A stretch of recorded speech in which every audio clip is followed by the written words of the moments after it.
Krishna, Hare Krishna, Krishna Krishna, Hare Hare, Hare Rama, Hare Rama, Rama Rama, Hare Hare. Hare Krishna, Krishna Krishna, Hare Hare, Hare Rama, Hare Rama, Rama Rama, Hare Hare. Hare Krishna, Krishna Krishna, Hare Hare, Hare Rama, Hare Rama, Rama Rama, Hare Hare. Hare Krishna, Krishna Krishna, Hare Hare, Hare Rama, Hare Rama, Rama Rama, Hare Hare. Hare Krishna, Krishna Krishna, Hare Hare, Hare Rama, Hare Rama, Rama Rama, Hare Hare. The following is a class on the Srimad Bhagavatam, first canto, second chapter, text number 9 and 10, given by His Divine Grace, A.C.Bhaktivedanta Swami Prabhupada, recorded on November 14th, 1973, in New Delhi, India. Dharmasya jhapavargasya natha arthaya upakalpate.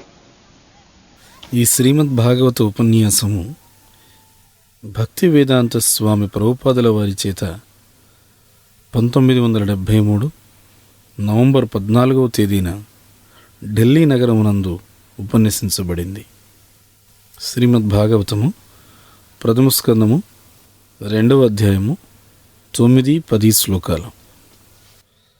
ధర్మస్య హ్యపవర్గస్య నార్ధోర్ధాయోపకల్పతే నార్ధస్య ధర్మైకాంతస్య కామో లాభాయ హి స్మృతః కామస్యనేంద్రియప్రీతిర్లాభో జీవేత యావత జీవస్య తత్వజిజ్ఞాస నార్ధో యచ్చేహ కర్మభిః. విద్యుక్త ధర్మములన్నీయును నిశ్చయముగా చరమమైన మోక్షము కొరకే ఉద్దేశించబడినవి. వాటిని ఎన్నడూను భౌతిక లాభము కొరకే నిర్వహింపరాదు. అంతేగాక మహామునుల నిర్ణయం ప్రకారం పరమధర్మమునందు నియుక్తుడైన వాడు భౌతిక లాభమును ఎన్నడూను ఇంద్రియ భోగమునకై వినియోగింపరాదు. జీవితమునందలి కోరికలెన్నడూను ఇంద్రియ భోగముల ఎడ కేంద్రీకృతమై ఉండరాదు. మానవుడు పరతత్వమును గూర్చి విచారణ సలుపుటకే ఉద్దేశించబడి ఉన్నందున కేవలం ఆరోగ్యప్రదమైన జీవనం అనగా స్వీయ జాగ్రత్త కొరకే కోరికలను కలిగి ఉండవలెను. అంతకు మించి కర్మల లక్ష్యము వేరొక్కటి కారాదు. నార్థస్య ధర్మైకాంతస్య కామో లాభాయ హి స్మితః కామస్య నేంద్రియ ప్రీతి లాభ జీవేత జావత జీవస్య తత్వ జిజ్ఞాస నార్థ జస్తిహ కర్మభి. What is the aim of life? This is described here. Dharmasya hi apavargasya. The human life begins when he accepts religion. That is the beginning of human life. And that is the difference between human life and dog's life. The dog is engaged always for eating, sleeping, sex life and defending. The hog also engaged always searching after where is food. Although the food is stored, he is busy, and as soon as the body is little strong by eating stew, immediately sex life, without any distinction whether it is mother or sister or daughter, it doesn't matter. This is hog's life, by nature's example. ధర్మస్య హ్యపవర్గస్య నార్ధోర్ధాయోపకల్పతే నార్దస్య ధర్మైకాంతస్య కామో లాభాయ హి స్మృతః కామస్యనేంద్రియ ప్రీతిర్లాభో జీవేత యావత జీవస్య తత్వజిజ్ఞాస నార్దో యచ్చేహ కర్మభిః. ఈ శ్లోకాల నుంచి మనకు అర్థమవుతుంది జీవితం యొక్క లక్ష్యం ఏమిటి. ధర్మస్యాహి అపవర్గస్య అనేది ఇక్కడ వివరిస్తున్నారు. మానవ జన్మ అనేటువంటిది ఒక ధర్మాన్ని స్వీకరించడంతో ప్రారంభమవుతుంది. యథార్థంగా అదే మానవ జీవనానికి ఆరంభం. మానవ జీవనానికిను జంతు జీవనానికి ఉన్న వ్యత్యాసం కూడాను ఈ ధర్మాన్ని స్వీకరించడం అనేటువంటి ఒకే ఒక్క విషయం. శునకాన్ని చూసామనుకోండి, ఆ కుక్క ఎప్పుడు ఏం చేస్తూ ఉంటుంది అంటే ఆహారం తినడంతోనూ నిద్రపోవడంతోనూ మైదున జీవితాన్ని అనుభవించడంతోనూ తనను తాను సంరక్షణ చేసుకోవడంలోనూ నిమగ్నమై ఉంటుంది. అదేవిధంగా పంది కూడాను ఎక్కడ ఆహారం లభిస్తుందా అని చెప్పి ఎల్లప్పుడూ అన్వేషించడంలో నిమగ్నమై ఉంటుంది. చెప్పుకోవడానికి దాని ఆహారం మలమే అయినప్పటికీ కూడా ఆ ఆహారాన్ని వెతకడంలో అది చాలా తీవ్రంగా నిమగ్నమై ఉంటుంది. ఆ మలాన్ని తినడం ద్వారా ఆ పందికి కాస్తంత శారీరక బలం వస్తే చాలు, వెంటనే మైదిన జీవితాన్ని అనుభవించాలని చెప్పి అనుకుంటుంది. అది కూడా ఏ విధంగా, అవతల ఉండేటువంటి పంది తల్లె చెల్లె కూతురు అనేటువంటిది కూడాను ఏమాత్రం తారతమ్యం లేకుండా మైదిన జీవితాన్ని అనుభవించాలనుకుంటుంది. మరి పంది జీవితం ఆ విధంగా ఉంటుంది. ఇది ప్రకృతి సిద్ధంగా ఒక ఉదాహరణ చెప్పుకున్నాం. Therefore Shastra says that ayana deha nayana deha dehu bhajanga niloke kastana kamana arhati veer bhujangaji. This human form of life, Devabhagi, the cats and dogs and hogs, they have also accepted a body. And the trees, the plants, the insects, the birds, beasts, everyone has got body, material body. Karanam Gunasangasya, I have explained it, according to the infection of the modes of material nature, one is getting a type of body. Nature's way. Prakite kriyamanani, gunai karmani. The same example, if you contaminate some disease, you will have to suffer or you will have to accept that disease. So similarly, this is the nature's way. If you are associating with a certain type of quality of the material nature, you are preparing your body for that purpose. Prakite kriyamanani gunai karmani sarvasa ahankara vimuratma kartaham iti mannati. అందుచేతనే శాస్త్రం మనకేం చెప్తూ ఉంది? నాయం దేహో దేహభాజాం నృలోకే కష్టాన్ come on అర్హతే విడ్భుజామ్యే. ఇప్పుడు మనకు లభించినటువంటిది మానవ జన్మ. దేహభాజం, కుక్కలు పిల్లులు పందులు ఇవన్నీ కూడాను ఒక దేహాన్ని స్వీకరించే ఉన్నాయి. మొక్కలు చెట్లు క్రిమికీటకాలు పక్షులు జంతువులు అవి కూడాను ఒక దేహాన్ని స్వీకరించే ఉన్నాయి, ఒక భౌతిక దేహాన్ని స్వీకరించి ఉన్నాయి. కారణం గుణసంగస్య. దీని గురించి నేను ఇంతకుముందు మీకు వివరించాను. భౌతిక ప్రకృతి యొక్క గుణాల సాంగత్యము చేత ఒక్కొక్క వ్యక్తి ఒక్కొక్క రకమైనటువంటి శరీరాన్ని ప్రకృతి ఏర్పాటు వల్ల పొందుతూ ఉంటాడు. ప్రకృతే క్రియమాణాని గుణైకర్మాణి సర్వశః. మళ్ళీ ఇదే ఉదాహరణ మనం ఇక్కడ తెలుసుకోవాలి. మీరు గనక ఏదైనా సరే ఒక అంటువ్యాధికి గురయ్యారు అనంటే ఆ అంటువ్యాధిని మీరు స్వీకరించవలసి ఉంటుంది. దానివల్ల మీరు ఖచ్చితంగా బాధపడవలసి ఉంటుంది. అది ప్రకృతి ఏర్పాటు చేసినటువంటి పద్ధతి. అదేవిధంగా ఇది కూడాను ఆ ప్రకృతి ఏర్పాటు చేసినటువంటి పద్ధతి. ఏమిటది? భౌతికమైన ప్రకృతిలో మీరు ఏ గుణంతో అయితే సాంగత్యం చేస్తారో ఆ గుణానికి తదనుగుణమైనటువంటి శరీరము మీకు సంసిద్ధం చేయబడుతుంది. లేదా భౌతిక ప్రకృతిలో మీరు ఏ గుణంతో సాంగత్యం చేస్తారో దానికి అనుగుణమైనటువంటి శరీరాన్ని మీరే సంసిద్ధం చేసుకుంటూ ఉన్నారు అని అర్థం. ప్రకృతే క్రియమాణాని గుణైకర్మాణి సర్వశః అహంకార విమూఢాత్మ కర్తాహం ఇతి మన్యతే అన్నారు. We are very much proud of our body. I am American, I am Indian, I am Prime Minister, I am this, I am that. The dog is also very much proud. I am greyhound, I am this, bulldog, I am this. Yes. Everyone is proud. However nasty body he may be. The hog is also very proud, although he is eating stew and living in a very filthy place. But if you want to drag him from that place, he will change, no, I don't. And I am very happy. మామూలుగా మనం మన శరీరాన్ని చూసుకొని చాలా గర్విస్తూ ఉంటాం.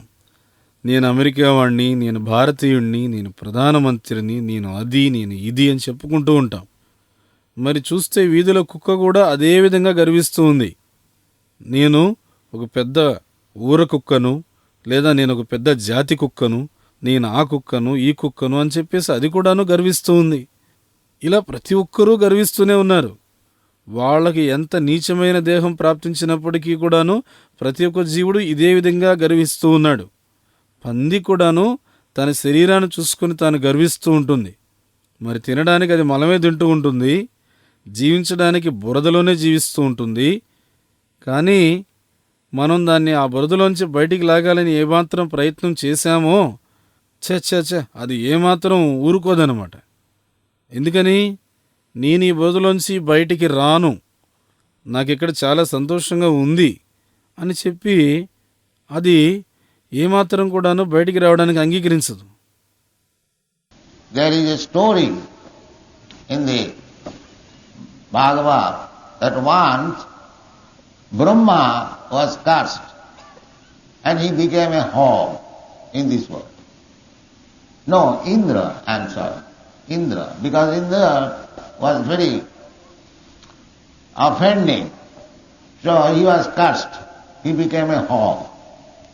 The Brahma thought that in the absence of Indra, the kingdom of heaven is not managed very nicely, so let me go and bring him again, excuse. So when he came, he asked the hog that come with me. Where? To the heaven. Oh, I cannot go. I have got my responsibility.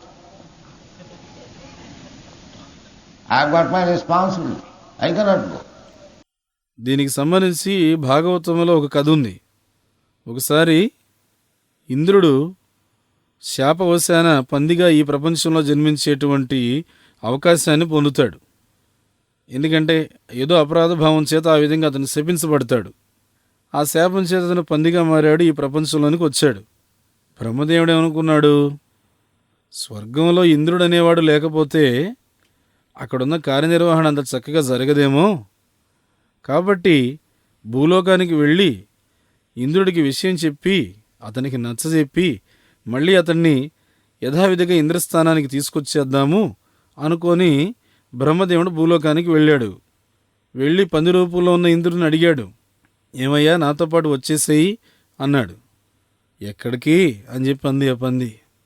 ఎక్కడికంటావేమిటి, స్వర్గానికి వెళదాం రా అని చెప్పింది.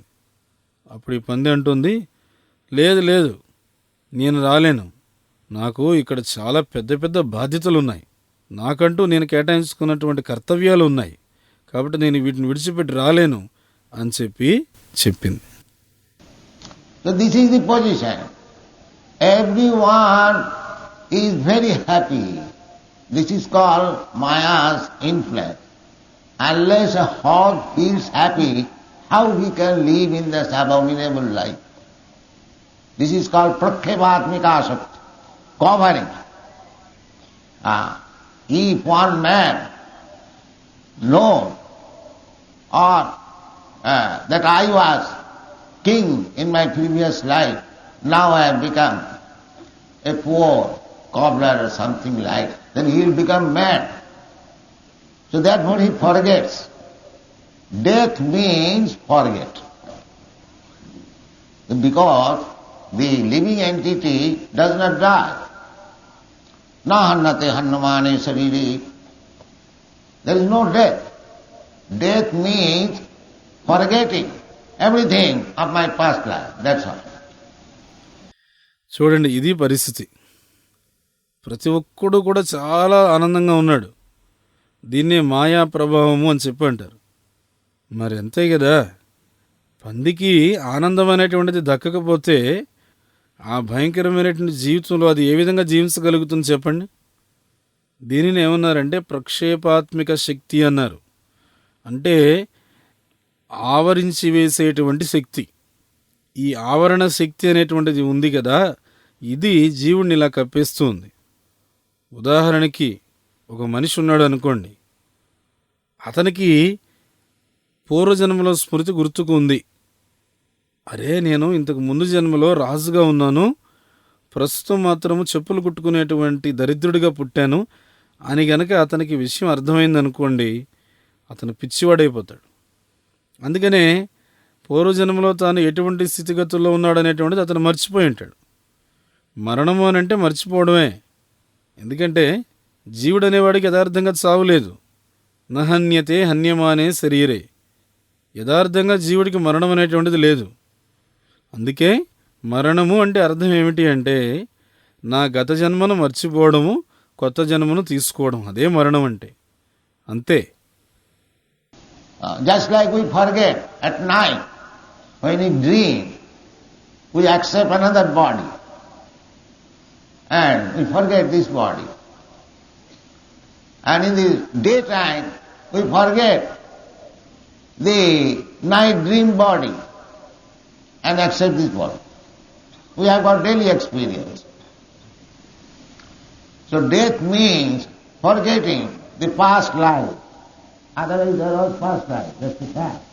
But as we forget daily, night body in the daytime and day body at night time, so similarly, we are changing our body according to the infection of the quality of material nature, and we are entangled in this material world.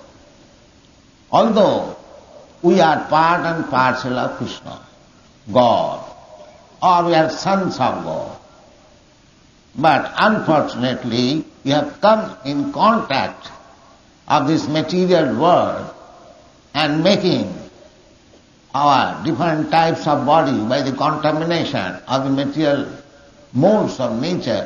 This is going on. దీనికి మనం ఒక ఉదాహరణ కూడా చెప్పుకోవచ్చు. రాత్రి వేళలో మనం నిద్రిస్తాం. నిద్రించినప్పుడు స్వప్నలోకాల్లోకి వెళ్ళిపోతాం. ఆ స్వప్నంలో మనం ఇంకొక శరీరాన్ని స్వీకరిస్తాం. అప్పుడు ప్రస్తుతం ఉన్నటువంటి దేహాన్ని మర్చిపోతాం. పగలయ్యేసరికి రాత్రిపూట స్వప్నంలో మనం తీసుకున్నటువంటి శరీరాన్ని మర్చిపోయి ప్రస్తుతం ఉన్నటువంటి ఈ శరీరాన్ని స్వీకరిస్తాం. ఇది మనకి ప్రతిరోజు స్వానుభవంలో ఉన్న విషయమే. అలానే మరణము అని అంటే గత జన్మని మర్చిపోవడం. అలా లేకపోతే ప్రతివాడికి కూడాను పూర్వజన్మ లేదా గత జన్మ అనేటువంటిది ఉంది. అది సత్యమే.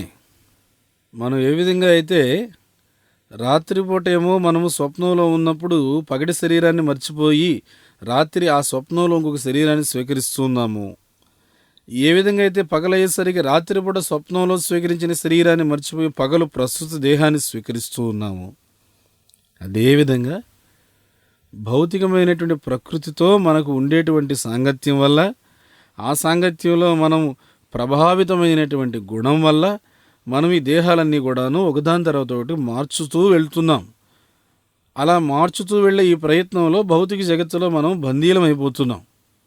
యథార్థంగా మనము భగవంతుడి యొక్క అంశలమైనప్పటికీ కూడా, ఆ కృష్ణుడి యొక్క అంశలమైనప్పటికీ కూడా, కృష్ణుడి యొక్క బిడ్డలమైనప్పటికీ కూడా దురదృష్టవశాత్తు భౌతిక ప్రకృతి యొక్క త్రిగుణాల సాంగత్యం మనకు ఏర్పడింది కాబట్టి ఈ విధంగా జరుగుతుంది. జన్మ జన్మాలుగా ఈ సంసారంలోనే వెళ్తున్నాం. ఇది జరుగుతున్నటువంటి వ్యవహారం. Therefore, Krishna comes. Krishna is the father of every world. He canvasses. My dear children, why you are rotting in this material world? Come back. Sarvadharman parityajya mamekam saranam vraja aham tva sarva papebhyo mokshayami. This is the message of Bhagavad Gita. So, dharma means to understand my relationship with God. That is dharma. Dharmantu sakshat bhagavat panitam. Just like a good citizen means who knows the relationship with the state. That is good citizenship. Bad citizenship means who doesn't care for the state. That is bad citizenship, criminal. They are put into the prison house. అందుకనే కృష్ణుడు అవతరిస్తాడు. సర్వులకి కూడాను కృష్ణుడే నిజమైనటువంటి తండ్రి. మరి ఆ తండ్రి ఏం చెప్తున్నాడు? ప్రియమైనటువంటి బిడ్డలారా, ఎందుకు మీరు అనవసరంగా ఈ భౌతిక జగత్తులో కుళ్ళిపోతున్నారు? దయచేసి తిరిగి నా దగ్గరకు వచ్చేయండి అని చెప్పి ప్రకటిస్తున్నాడు. అందరికీ కూడాను తెలియజేస్తున్నాడు. సర్వధర్మాన్ పరిత్యజ్య మామేకం శరణం వ్రజ అహంత్వాం సర్వపాపేభ్యో మోక్షయిష్యామి మా శుచః. భగవద్గీత సందేశం ఇదే. ధర్మము అనంటే భగవంతుడితో సంబంధాన్ని ఏర్పాటు చేసుకోవడం. ధర్మము అనంటే భగవంతుడితో మనకున్న సంబంధాన్ని అర్థం చేసుకోవడం. అది నిజమైనటువంటి ధర్మం. ధర్మంతు సాక్షాత్ భగవత్ ప్రణీతం అన్నారు. ఉదాహరణకు ఒక మంచి దేశ పౌరుడు ఆ దేశంతో ఏ విధమైన సంబంధం కలిగి ఉండాలో తెలుసుకొని ఉంటాడు. దాన్ని మంచి పౌరసత్వం అని చెప్పి అంటాం. అదే చెడ్డ పౌరసత్వం అంటే అర్థం ఏమిటి? దేశంతో తాను ఎటువంటి సంబంధం లేకుండా ఉండడం, దేశాన్ని ఏమాత్రం పట్టించుకోకుండా ఉండడం.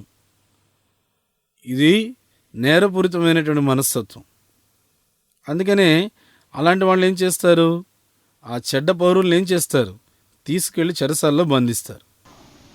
Similarly, the living entities, they are part and parcel of God. But when they are not ready or prepared to abide by the laws of God, they are put into this material world, beginning from Brahma, Abrahma Bhuvana Lokan Punaravartina Arjuna. They are rotating in this way.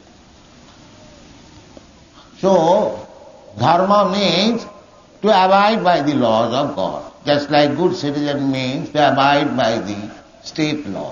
Dharmantu sakshat bhagavat padi. అలానే జీవులందరూ కూడా భగవంతుని యొక్క అంశాలు. కానీ ఎప్పుడైతే వాళ్ళు భగవంతుని యొక్క నియమాలకు కట్టుబడ్డానికి సంసిద్ధంగా ఉండరో అప్పుడు వాళ్ళు ఈ భౌతిక జగత్తులో ఉంచబడుతున్నారు. ఇది బ్రహ్మదేవుని మొదలుకొని అబ్రహ్మ భువనాల్లోక పునరావృత్తినోర్జున ప్రతి ఒక్క జీవుడు కూడాను ఇదే విధంగా భౌతిక జగత్తులో కొట్టుమిట్టాడుతూ ఉన్నాడు, భ్రమిస్తూ ఉన్నాడు. అంచేత ధర్మం అనంటే భగవంతుని యొక్క శాసనాలకు నియమాలకు కట్టుబడి ఉండడం అని చెప్పి అన్నారు. ఏ విధంగా అయితే మంచి పౌరుడు అనేటువంటి వాడు దేశంలో ఉండేటువంటి చట్టానికి కట్టుబడి ఉంటాడో అదేవిధంగా నిజంగా ధర్మాన్ని పాటించేవాడు భగవద్ నియమానికి కట్టుబడి ఉంటాడు. ధర్మంతు సాక్షాత్ భగవత్ ప్రణీతం అని చెప్పి అన్నారు. Here it is said, dharmasya apavargasya, apavarga and pavarga. This material life is pavarga. Pavarga means those who are acquainted with grammar, there are vargas, ka varga, kha varga, ka varga, cha varga, ta varga. Similarly, pa varga. Pa varga means pa, pha, ba, bha, ma. 5. So pa represents parishram, labor, hard labor. This material world, you have to work. Either you are human being or a hog or dog or cat, it doesn't matter, you have to work. And very severe work. So that foam will come within your mouth. Paw. Then paw, bo. Bo means bathata, baffledness. And paw means boy. Always fearful. What will happen next? What will happen next? And in this way, mrityu, maran. This is called material. There is no more gain. Simply pa, bo, mo. That's all. This is material. And apavarga means just the opposite. To nullify this pavarga business. ఈ శ్లోకంలో ఏం చెప్తున్నారంటే ధర్మస్య హి అపవర్గస్య అంటున్నారు. అపవర్గ పవర్గ అని చెప్పి రెండు ఉన్నాయి. భౌతిక జీవితం అని అంటే పవర్గం. పవర్గం అంటే మీకు తెలిసే ఉంటుంది. వ్యాకరణం తెలిసిన వాళ్ళకి పరిచయం ఉంటుంది. మామూలుగా అక్షరాల్లో వర్గాలు ఉంటాయి. కవర్గము, చవర్గము, టవర్గము, అలానే పవర్గం అని చెప్పి ఉంటుంది. పవర్గం అని అంటే ప భ మ ఈ ఐదింటిని కలిసి పవర్గం అని చెప్పి అంటారు. ఇందులో మొట్టమొదటిది ప అంటే పరిశ్రమ, విపరీతమైనటువంటి పరిశ్రమ, వెట్టి చాకిరీ అనుకోండి. ఈ భౌతిక ప్రపంచంలో ప్రతి ఒక్కడు ఆ విధంగా వెట్టి చాకిరీ చేస్తాడు. ఎవరైనా కానీ, మానవుడైతేనేమి, పంది అయితేనేమి, కుక్క అయితేనేమి, పిల్లి అయితేనేమి, ఎవరైనా సరే భౌతిక ప్రపంచంలో పరిశ్రమ చేయవలసిందే. ఈ పరిశ్రమ అనేది మరింత తీవ్రమైపోతే ఎక్కడికి వెళ్ళిపోతుందనంటే అలసిపోయి అవిసిపోయి నోట్లోంచి నురుగు వచ్చేస్తుంది అనమాట. దాన్ని ఏమన్నారు అనంటే ఫ అని చెప్పి అన్నారు. ఫ అంటే ఫేన. పరిశ్రమ చేసి అలసిపోతే ఫేన వస్తుంది, అంటే నురుగు వస్తుంది అనమాట. నోట్లో నుంచి నురుగు వస్తుంది. పాప బా అని అంటే బ్యాత్యర్థ. దీని అర్థం ఏమిటి అని అంటే విఫలమైపోవడం. ఇంత పరిశ్రమ చేసి నోటిలో చొంగ వచ్చే వరకు కష్టపడి చివరికి ఫలితం ఏమిటయ్యానంటే విఫలమైపోయాం. దాని తర్వాత ఏమొస్తుంది? భా అంటే భయము. ఎప్పుడు భయపడుతూ ఉండడం. ఏమో తర్వాత ఏమవుతుందో, ఆ తర్వాత ఏం జరుగుతుందో, ఇలా భయపడుతూ ఉండడం. ఈ విధంగా చివరికి మా అంటే మృత్యు, మరణం. చివరికి జీవుడు వెళ్ళేటువంటిది అక్కడికి. దీన్నే భౌతిక జీవితం అని చెప్పి అన్నారు. కాబట్టి ఏముంది లాభం ఈ భౌతిక జీవితంలో? కేవలం పాప బాబ్బా మాలు తప్ప ఈ భౌతిక జీవితంలో ఏం ప్రయోజనం అని చెప్పండి. ఇంతే భౌతిక జీవితం అంటే. కానీ అపవర్గ అనంటే ఇప్పుడు వరకు చెప్పుకున్న దీనికి పూర్తిగా వ్యతిరేకం. ఏదైతే ఇప్పుడు ఈ పవర్గానికి సంబంధించిన కార్యాలు చెప్పుకున్నామో వీటిని పూర్తిగా నిర్మూలించి వీటికి అతీతమైన స్థానాన్ని అందజేసేదే అపవర్గం. So here it is said, dharmasya hi apavargasya. Religion means how to get out of these pavargas. That is all. Bhagavad says, dharmasya hi apavargasya na arthaya upakalpate. Generally people go to church, to temple for some material benefit. Therefore, Shastra says, no, dharma is not meant for that purpose. People have become materialistic more and more because, just like in our country, that if you want economic development, then why should you go to temple? The communist theory is also like that. That if you want material happiness, why you are going to church and accepting, oh God, give us our daily bread. The bread you manufacture, you just work for it. In one side it is good. But this is also a fact that without God's mercy, you cannot get even bread. అందుకనే ఇక్కడ ధర్మస్యాహి అపవర్గస్య అని చెప్తున్నారు. నిజమైన ధర్మం అనంటే ఈ పవర్గాల నుంచి మనల్ని పూర్తిగా బయటపడవేసేటువంటిది అని అర్థం. దాన్ని అసలైన ధర్మం అంటారు. భాగవతం అదే మనకు చెప్తోంది. ధర్మస్యాహి అపవర్గస్య న అర్ధాయ ఉపకల్పతే. సామాన్యంగా ప్రజలందరూ కూడా చర్చికో మందిరానికో ఏదో ఒక భౌతిక ప్రయోజనాన్ని ఆశించి వెళ్తూ ఉంటారు. అందుకనే శాస్త్రం ఏం చెప్తుంది? ఇది కాదు ధర్మం అంటే, ఇది కాదు ధర్మం ప్రయోజనం, ఇది కాదు. ప్రజలు ఏ విధంగా తయారవుతున్నారంటే రోజు రోజుకి మరింత భౌతిక మనస్తత్వంతో తయారైపోతున్నారు. ఇప్పుడు ఉదాహరణకు మా దేశంలో మీకు ఆర్థిక అభివృద్ధి కావాలి అని అంటే మందిరానికి ఎందుకు వెళ్ళాలి మీరు? ఇప్పుడు సామ్యవాద సిద్ధాంతం కూడాను ఇదే విధంగా చెప్తుంటుంది. మీకు భౌతికమైన ఆనందము కావాలి అని అంటే మీరెందుకు చర్చికి వెళ్ళాలి? మీరెందుకు భగవంతుడిని అంగీకరించాలి? మీరెందుకు భగవంతుడా, ప్రభువా, మాకు దైనందిన ఆహారాన్ని, రోజువారీ రొట్టె ముక్కను ప్రసాదించని ఎందుకు అడగాలి? ఆ రొట్టెనేదో నువ్వు తయారు చేసుకో, నువ్వు కష్టపడు, నువ్వు అనుభవించు. ఇలా చెప్తూ ఉంటారు ఈ సామ్యవాద సిద్ధాంతాన్ని. ఒకవైపు చూస్తే అది మంచిదే, కానీ దీనిలో ఒక సత్యాన్ని కూడా మనం అర్థం చేసుకోవాల్సింది ఏమిటయ్యా అంటే, భగవంతుని దయ లేకుండా రోజువారీ రొట్టె ముక్క కాదు కదా ఏది కూడా మనకు దొరకదని తెలుసుకోవాలి. Although bread you can manufacture, but the ingredients of the bread, the wheat, that is not in your hand. You cannot manufacture in the factory.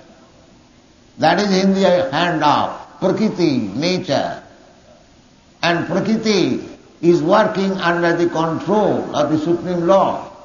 It is stated in the Bhagavad Gita, Maya dhakshena prakriti suyate sacharacharam. So, it is the Prakriti's business to control food supply when people become godless. That is Prakriti's business. Because Prakriti, these statements are in the Srimad Bhagavatam, in the story of Maharaj Prithu. So Prakriti said that because people have become godless, demons, I have restricted my supply. Therefore, everything depends on the mercy of the Lord. ఒకవేళ రొట్టె అనేటువంటిది నువ్వు తయారు చేసుకోగలిగినా, రొట్టె తయారు చేయడానికి కావలసినటువంటి ముడి సరుకులు ఏవైతే ఉన్నాయో, గోధుమని ఇంకొకటని అవి తయారు చేయడం నీ చేతుల్లో లేదు కదా. ఆ ప్రకృతి సహజమైనటువంటి మూలకాలని మీ కర్మాగారాల్లోనో లేకపోతే మీ ఫ్యాక్టరీల్లోనూ తయారు చేయలేరు కదా. ఆ గోధుమల్ని కానీ లేకపోతే ఇంకా దాని సంబంధమైనటువంటి పదార్థాలని కానీ తయారు చేయడం అనేటువంటిది ప్రకృతి చేతిలో ఉంది. ఆ ప్రకృతి ఏమో భగవంతునికి అధ్యక్షతను పనిచేస్తూ ఉంది. ఈ విషయం భగవద్గీతలో కూడా చెప్పారు. మయాధ్యక్షేన ప్రకృతి సూయతే సచరాచరం. ప్రకృతి యొక్క కర్తవ్యం ఏమిటయ్యా అనంటే, దైవభావన లేనటువంటి జనాలకు ఆహారాన్ని పూర్తిగా నియంత్రించడమే ప్రకృతి యొక్క ముఖ్యమైనటువంటి కార్యం.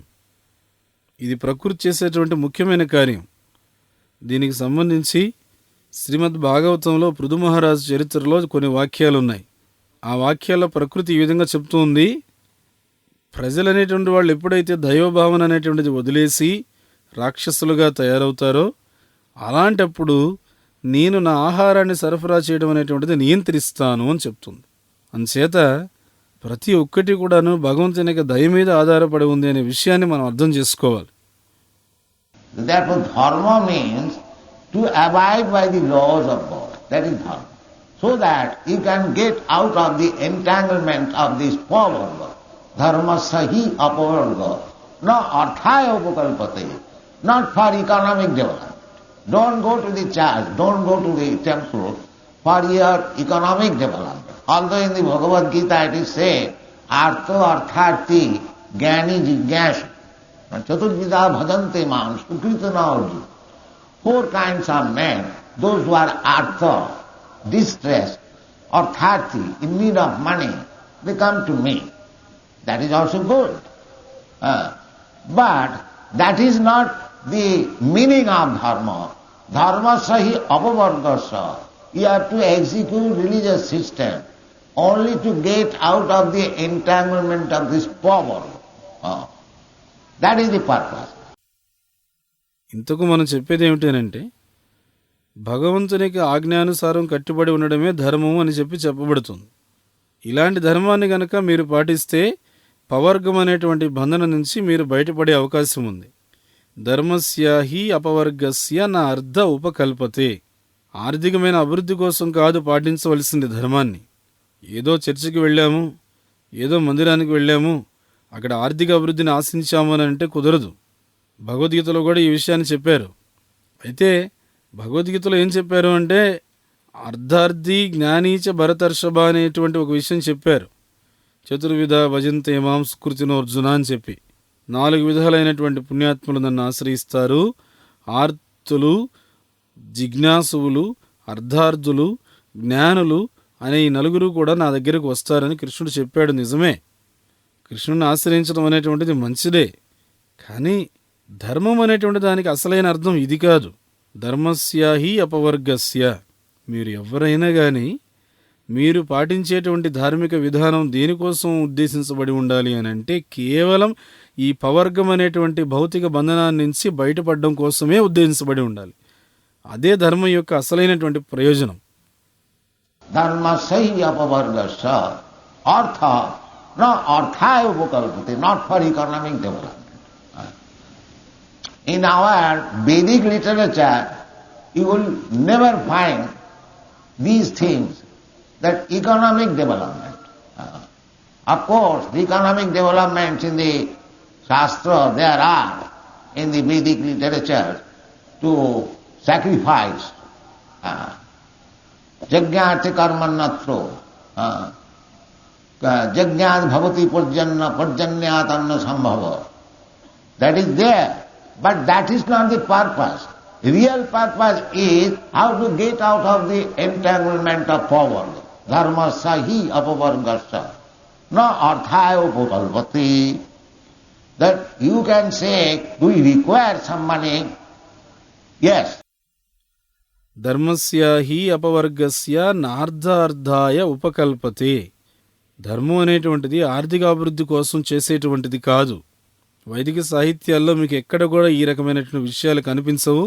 ఆర్థిక అభివృద్ధి అనేటువంటిది ఎక్కడా కూడా మీకు గోచరించదు. నిజమే, ఆర్థిక అభివృద్ధి అనేటువంటిది శాస్త్రాల్లో అక్కడక్కడ ప్రస్తావించారు, వైదిక సాహిత్యాల్లో ఉన్నాయి. దానికోసం అంటూ ఒక ప్రత్యేక యజ్ఞం చేయాలని చెప్పారు. యజ్ఞార్థాత్ కర్మణ్యోన్యత్ర యజ్ఞాత్ భవతి పర్జన్యాద్ అన్న సంభవ, ఇలాంటి వాక్యాలు ఉన్నాయి. కానీ ధర్మం యొక్క నిజమైన ప్రయోజనం ఇది కాదు అంటున్నాం. ధర్మం యొక్క నిజమైన ప్రయోజనం ఏమిటంటే పవర్గం అనేటువంటి ఈ బంధన నుంచి మనం పూర్తిగా విముక్తులం కావాలి. ధర్మస్య హి అపవర్గస్య నా అర్ధాయ ఉపకల్పతే. ఆ తర్వాత మీకు కావాలనంటే జీవిత అవసరానికి గాను కొంత ధనం మనకు కావాలండి అని చెప్పి మీరు అనొచ్చు. You require money, that's all right. Economic development, there is need. Therefore it is said, no arthasya dharmaikantasya kamolabhaya hismita. That you require money because you have got this body. You have got to gratify your senses, that is right, but not for sense gratification, only for sense gratification, no. Dharmasya narthasya, arthasya, the money which you get, that is not meant for sense gratification. Dharmaikantasya, actually who is religious, who is interested in religion, for him this economic development, getting money is not meant for sense gratification. నార్థస్య ధర్మైకాంతస్య కామలాభాయ విస్మృత. యథార్థంగా అయితే మీకు ఏమీ అక్కర్లేదు, అది నిజమే. కాకపోతే జీవించి ఉన్నాం కాబట్టి ఈ జీవితానికి కొద్దిగా ఆర్థిక అభివృద్ధి అనేది అవసరమే. అందుకేం చెప్పారు ఇక్కడ, నా అర్ధస్య ధర్మ ఏకాంతస్య కామో లాభాయ హి స్మృత. ఖచ్చితంగా మీకు ధనం అనేది కావాలి. ఎందుకంటే మీరు ఈ శరీరాన్ని పొంది ఉన్నారు, ఆ శరీరంలో ఇంద్రియాలు అనేటువంటివి ఉన్నాయి, మీరు ఆ ఇంద్రియాలను సంతృప్తిపరచాలని అనుకుంటున్నారు, మంచిదే. కానీ ధర్మం అనేటువంటిది కేవలం ఇంద్రియ తృప్తి కోసమే అని మీరు భావించకూడదు. ఇది మీరు గుర్తుపెట్టుకోవాలి. ధర్మస్య నా అర్ధస్య అన్నారు. అర్ధస్య అంటే ధనం. ఏదైతే ధనాన్ని మీరు పొందుతూ ఉన్నారో ఆ ధనం అనేటువంటిది ఇంద్రియ భోగాన్ని పొందడం కోసం కాదు.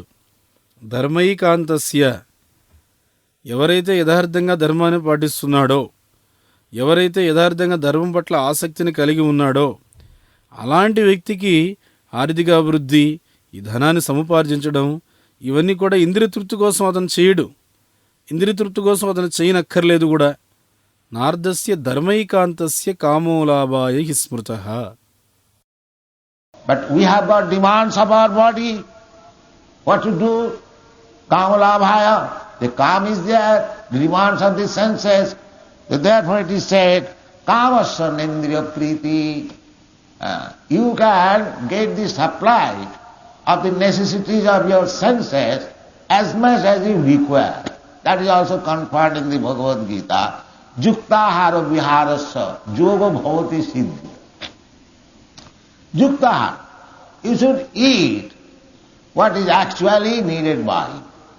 Don't eat more. A human being, there is, certainly, we are eating, but we are eating. A Krishna conscious person eats Krishna prasadam. Patram puspam phalam tuyam jumi bhaktya prajachyati. మరి మన శరీరానికంటూ కొన్ని ముఖ్యమైనటువంటి కావలసిన కోరికలు ఉన్నాయి. మరి ఏం చేయాలి? కామో లాభాయ. కామ అనేటువంటిది ఉంది, ఇంద్రియాలు అనేటువంటివి ఉన్నాయి, ఇంద్రియాలకంటూ కొన్ని అవసరాలు ఉన్నాయి. అందుకని ఏమన్నారు ఇక్కడ? కామస్య నేంద్రియ ప్రీతి. మీ జీవితంలో మీకు ఏవేవైతే అవసరాలు ఉన్నాయో ఆ అవసరాలకు కావలసినంత సరఫరా అనేటువంటిది మీరు పొందవచ్చు. భగవద్గీతలో దీని గురించి చాలా చక్కగా నిర్ధారించారు, ఈ విషయాన్ని ధృవీకరించారు కూడాను. యుక్తాహార విహారస్య యోగో భవతి దుఃఖః. యుక్తాహార అన్నారు. యథార్థంగా ఏమిటనంటే ఎంత అవసరమో అంత మాత్రమే ఆహారాన్ని తీసుకోవాలి. అవసరానికి మించి ఆహారాన్ని భుజించకూడదు. మానవుడు అనేటువంటి వాడు తినాలి, మరి తినకుండా ఎవరు బ్రతకలేరు. కాబట్టి మేము కూడా తింటూ ఉన్నాం. కృష్ణ చైతన్యంలో ఉండే వ్యక్తి కూడా తింటూ ఉన్నాడు. ఏం తింటూ ఉన్నాడు? కృష్ణ ప్రసాదాన్ని తింటూ ఉన్నాడు. దాన్నే కృష్ణ ప్రసాదాన్ని తీసుకుంటున్నాడు అని చెప్పి అంటాం. పత్రం పుష్పం ఫలం తోయం యోమే భక్త ప్రయచ్యతి అన్నాడు కృష్ణుడు. Our business is to eat. We don't say that we are vegetarian and non-vegetarian. Vegetarian and non-vegetarian, it does not make very much difference. Jo pachanti atmakarana bhunjante te agham papam. If you eat only for yourself, for sense gratification, it doesn't matter whether you are vegetarian or non-vegetarian. You are simply eating sinful results of your life. Je pachanti atmakarana yajñarthe karmannatra lokayam karma bandhana. ఆహారం తినడం అనేటువంటిది మనం చేయవలసినటువంటి పనే, కాదనడం లేదు. కాకపోతే శాకాహారం కావచ్చు, మాంసాహారం కావచ్చు, ఏ ఆహారమైనా కావచ్చు, కృష్ణుడికి నైవేద్యం పెట్టకుండా తీసుకునేటువంటి ఏ ఆహారమైనా కానీ పాపాన్ని తీసుకున్నట్లే అవుతుంది. ఏ పచంతి ఆత్మకారణాత్ భుంజతేతే త్వగం పాపాయే. ఉదాహరణకు ఇంద్రియ తృప్తి అనేటువంటి భావంతో, స్వార్థ భావంతో మీకు మీరే ఆహారాన్ని తయారు చేసుకుని మీకు మీరే తినేస్తున్నారనుకోండి, అది శాకాహారమైనా మాంసాహారమైనా సరే, ఖచ్చితంగా ఆహారాన్ని తీసుకోవడం వల్ల మీకు పాపం అనేటువంటిది వస్తుంది. ఎందుకనంటే మీరు ఆ ఆహారాన్ని కృష్ణుడికి నైవేద్యం పెట్టకుండా తీసుకుంటూ ఉన్నారు కాబట్టి ఇలా జరుగుతుంది. ఏ పచంతి ఆత్మకారణాత్ అన్నారు. యజ్ఞార్థాత్ కర్మణ్యోన్యత్ర లోకోయం కర్మబంధనః. So our business is, so far we are concerned, Krishna conscious people, we are not advocates of vegetarian and non-vegetarian. Of course, vegetarianism is very good, even for health's sake. But we do not take vegetables even if it is not offered to Krishna. That is our principle. If Krishna says that you give me non-vegetarian diet, then we can eat also. But Krishna does not say it. Krishna says, patram puspam phalam tuya, yomi bhakta prajachati. So we are preparing so many nice food stuff with this patram puspam phalam tuya. We can prepare many hundreds of preparation of this patram puspam phalam tuya, and we can offer Krishna and then take prasad. That is our life. ఇక మనకు సంబంధించినంత వరకు కృష్ణ చైతన్యం కలిగినటువంటి వ్యక్తులుగా, భక్తులుగా మేమందరికీ కూడా ప్రచారం చేసేటువంటిది ఏమిటి అని అంటే, కృష్ణాహారాన్ని తీసుకోండి అంటే కృష్ణ ప్రసాదాన్ని తీసుకోండి. మేము ప్రత్యేకించి శాకాహారాన్ని కానీ లేదా మాంసాహారాన్ని కానీ మేము ప్రచారం చెయ్యము. అయితే శాకాహారం తీసుకోవడం అనేటువంటిది మంచిది ఆరోగ్యపరంగా చూస్తే, కానీ అలాంటి శాకాహారాన్నైనా కానీ ఆ కాయగూరలైనా కానీ కృష్ణుడికి నైవేద్యంగా అర్పించకుండా మేము తీసుకోం. అది మా సూత్రం. ఒకవేళ కృష్ణుడే ఈ విధంగా చెప్పాడు అనుకోండి, మీరు నాకు మాంసాహారాన్ని నైవేద్యంగా అర్పించండి అని, అప్పుడు మేము ఖచ్చితంగా కృష్ణుడికి మాంసాహారాన్ని అర్పిస్తాము, దాన్నే మేము కూడా తీసుకుంటాం. కానీ కృష్ణుడు అలా ఎక్కడా చెప్పలేదే. కృష్ణుడు ఏమంటున్నాడు? పత్రం పుష్పం ఫలం తోయం యోమే భక్త ప్రయచ్చతి అంటున్నారు. అందుకనే మేము కూడాను ఆ పత్రము పుష్పము ఫలము తోయం అనేటువంటి వాటితోనే ఎన్నో రకాలైన ఆహార పదార్థాలు తయారు చేస్తూ ఉన్నాం. ఇక్కడ మా వాళ్ళు పత్రం పుష్పం ఫలం తోయ అనేటువంటి ఈ పదార్థాలతో కొన్ని వందల రకాలైనటువంటి వంటకాలు తయారు చేస్తున్నారు, కృష్ణుడికి నైవేద్యంగా అర్పిస్తున్నారు, ప్రసాదంగా స్వీకరిస్తూ ఉన్నారు. మేము చేస్తున్నటువంటిది ఇది. The human life is not meant for sense gratification. Sense gratification, mind, food is Krishna prasadam. Why shall I go to restaurant? And this is tapasya. Eating is not stopped. But don't eat anything which is not Krishna prasadam. That is Krishna consciousness. If you for satisfaction of your tongue, you get money and satisfy your tongue, that is forbidden. It is said that kamasya na indriya priti. You have demand. You have to demand of the body. You have to eat something. You have to sleep somewhere. You must have some sense gratification. You must protect yourself from attack of others. That is all right. But don't do all these things for sense gratification. This is the injunction of this Shastra. అందుకని మానవ జన్మ అనేటువంటిది ఇంద్రియ భోగం కోసం ఉద్దేశించబడింది కాదు. ఒకవేళ ఇంద్రియ భోగం అంటూ ఉంది అంటే కృష్ణ ప్రసాదాన్ని తీసుకోవడమే మనకి నిజమైన ఇంద్రియ భోగం. నేనెందుకు అనవసరంగా రెస్టారెంట్లకు వెళ్ళాలి, ఇలా భావించడమే తపస్సు. తినడం అనేటువంటిది మనం ఇక్కడ ఆపలేదు, కానీ కృష్ణ ప్రసాదం కానటువంటి ఏ పదార్థం అయినా సరే మనం తినడం ఆపేశాం. ఇది కృష్ణ చైతన్యము అంటే. వేరే మాటలో చెప్పాలంటే కృష్ణ ప్రసాదాన్ని తప్ప ఏ ఆహారాన్ని మనం తినడము పూర్తిగా నిలిపేశాం. అలా కాకుండా కేవలం నాలుగును తృప్తిపరచాలి అనేటువంటి ఉద్దేశంతో ఎక్కడ ఒకటి చోట ధనాన్ని సంపాదించి ఆ ధనంతో నాలుగు రుచికరమైనటువంటి ఆహార పదార్థాలన్నీ తినేస్తున్నారనుకోండి, అది మంచి పద్ధతి కాదు. దాన్ని ఇక్కడ మనం నిషేధిస్తూ ఉన్నాం. కామస్యన ఇంద్రియ ప్రీతి అని చెప్పేసి అన్నారు. మీ అందరికీ కూడాను ఒక అవసరాలంటూ ఉంటాయి. ఈ శరీరాన్ని పొందాం కాబట్టి శరీరానికంటూ కొన్ని అవసరాలు అనేటువంటివి ఉంటాయి. ఏదో ఒక ఆహారాన్ని మనం తినవలసి ఉంటుంది, ఎక్కడో ఒక చోట మనం నిద్రపోవలసి ఉంటుంది. కాబట్టి ఈ విధంగా చూసుకుంటే ఏదో ఒక ఇంద్రియ భోగం అనేటువంటిది వ్యక్తికి ఖచ్చితంగా అవసరమయ్యే ఉంటుంది. తోటివారు దాడి చేసినప్పుడు మిమ్మల్ని మీరు సంరక్షించుకోవలసి ఉంటుంది, దాన్ని మనం కాదనడం లేదు. ఇవన్నీ కూడా చెయ్యండి. అయితే ఇవన్నీ కూడాను యథార్థంగా శాస్త్ర నిర్దేశానుసారం చేయండి, అంతేగాని ఇంద్రియ భోగం కోసం చేయకండి. Just like Arjuna fought. Arjuna fought not for sense gratification. He fought for satisfying Krishna. Because Arjuna, first of all, he was trying to satisfy his senses. He said to Krishna, my dear Krishna, they are all my relatives. The other side, my grandfather, my brothers, my nephews, my son-in-law. Oh, how can I fight with them? This consideration was for sense gratification. He was thinking that in this way I shall be satisfied, personally. But there was no question of satisfying Krishna. But when he understood that his business was to satisfy Krishna, then he agreed. ఉదాహరణకు అర్జునుడు యుద్ధం చేశాడు. తన ఇంద్రియభోగం కోసం ఆయన యుద్ధం చేయలేదు. కృష్ణుని సంతృప్తిపరచడం కోసం మాత్రమే యుద్ధం చేశాడు. మొట్టమొదటైతే అర్జునుడు తన ఇంద్రియాలని సంతృప్తిపరచాలి అని చెప్పి అనుకున్నాడు. అందుకే అర్జునుడు కృష్ణుడితో అన్నాడు, ప్రియమైన కృష్ణ, వీళ్ళంతా కూడా నా బంధువులు. ఆ అవతల పక్క చూస్తేనేమో తాతగారు, సోదరులు, మేనమామలు, అల్లుళ్ళు, పుత్రులు, మనమళ్ళు, ఇలా అందరూ బంధువులే ఉన్నారు.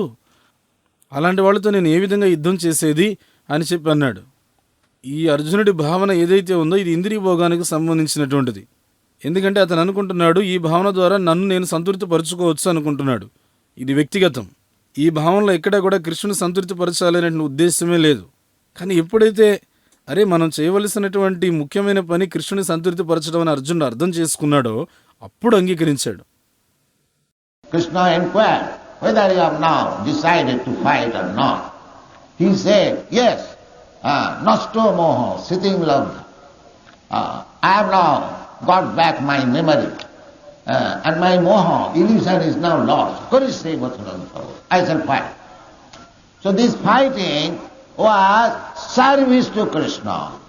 It is not a sense gratification. Rather, when he was trying to become non-violent, very good man, not to fight, sacrifice for the other party, that was sense gratification. కృష్ణుడు అడిగాడు, అర్జున, నువ్వు యుద్ధం చేయడానికి సిద్ధమయ్యావా లేదా అని అడిగాడు. అర్జునుడు ఏమన్నాడు? యుద్ధానికి సిద్ధం అన్నాడు. నష్టో మోహ స్మృతిర్లబ్ధ్వా. కృష్ణ, ఇప్పుడు నా స్మృతి వెనక్కు తిరిగి వచ్చింది, నా మోహం అంతా కూడా పూర్తిగా నశించిపోయింది.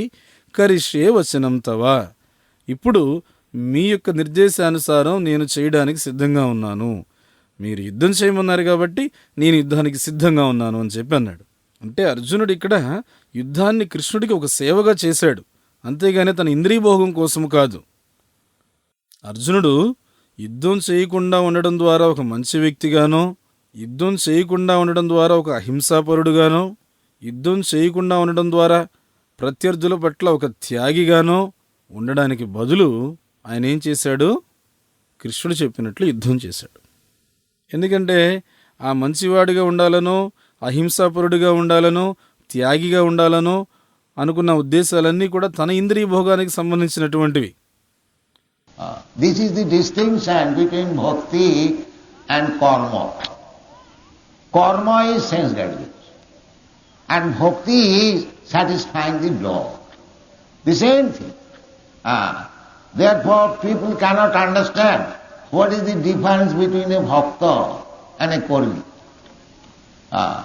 Karmi is satisfying his own senses, and the bhakta is satisfying Krishna's senses. There must be some sense gratification. But when you satisfy Krishna, that is called bhakti. Rishikena rishikesa sevanam bhakti ruchyate. Rishik means senses, purified senses. That I explained the other day.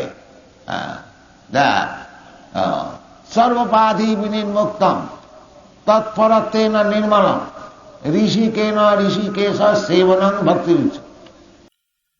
భక్తికిను కర్మకి ఉన్నటువంటి వ్యత్యాసం ఇదే.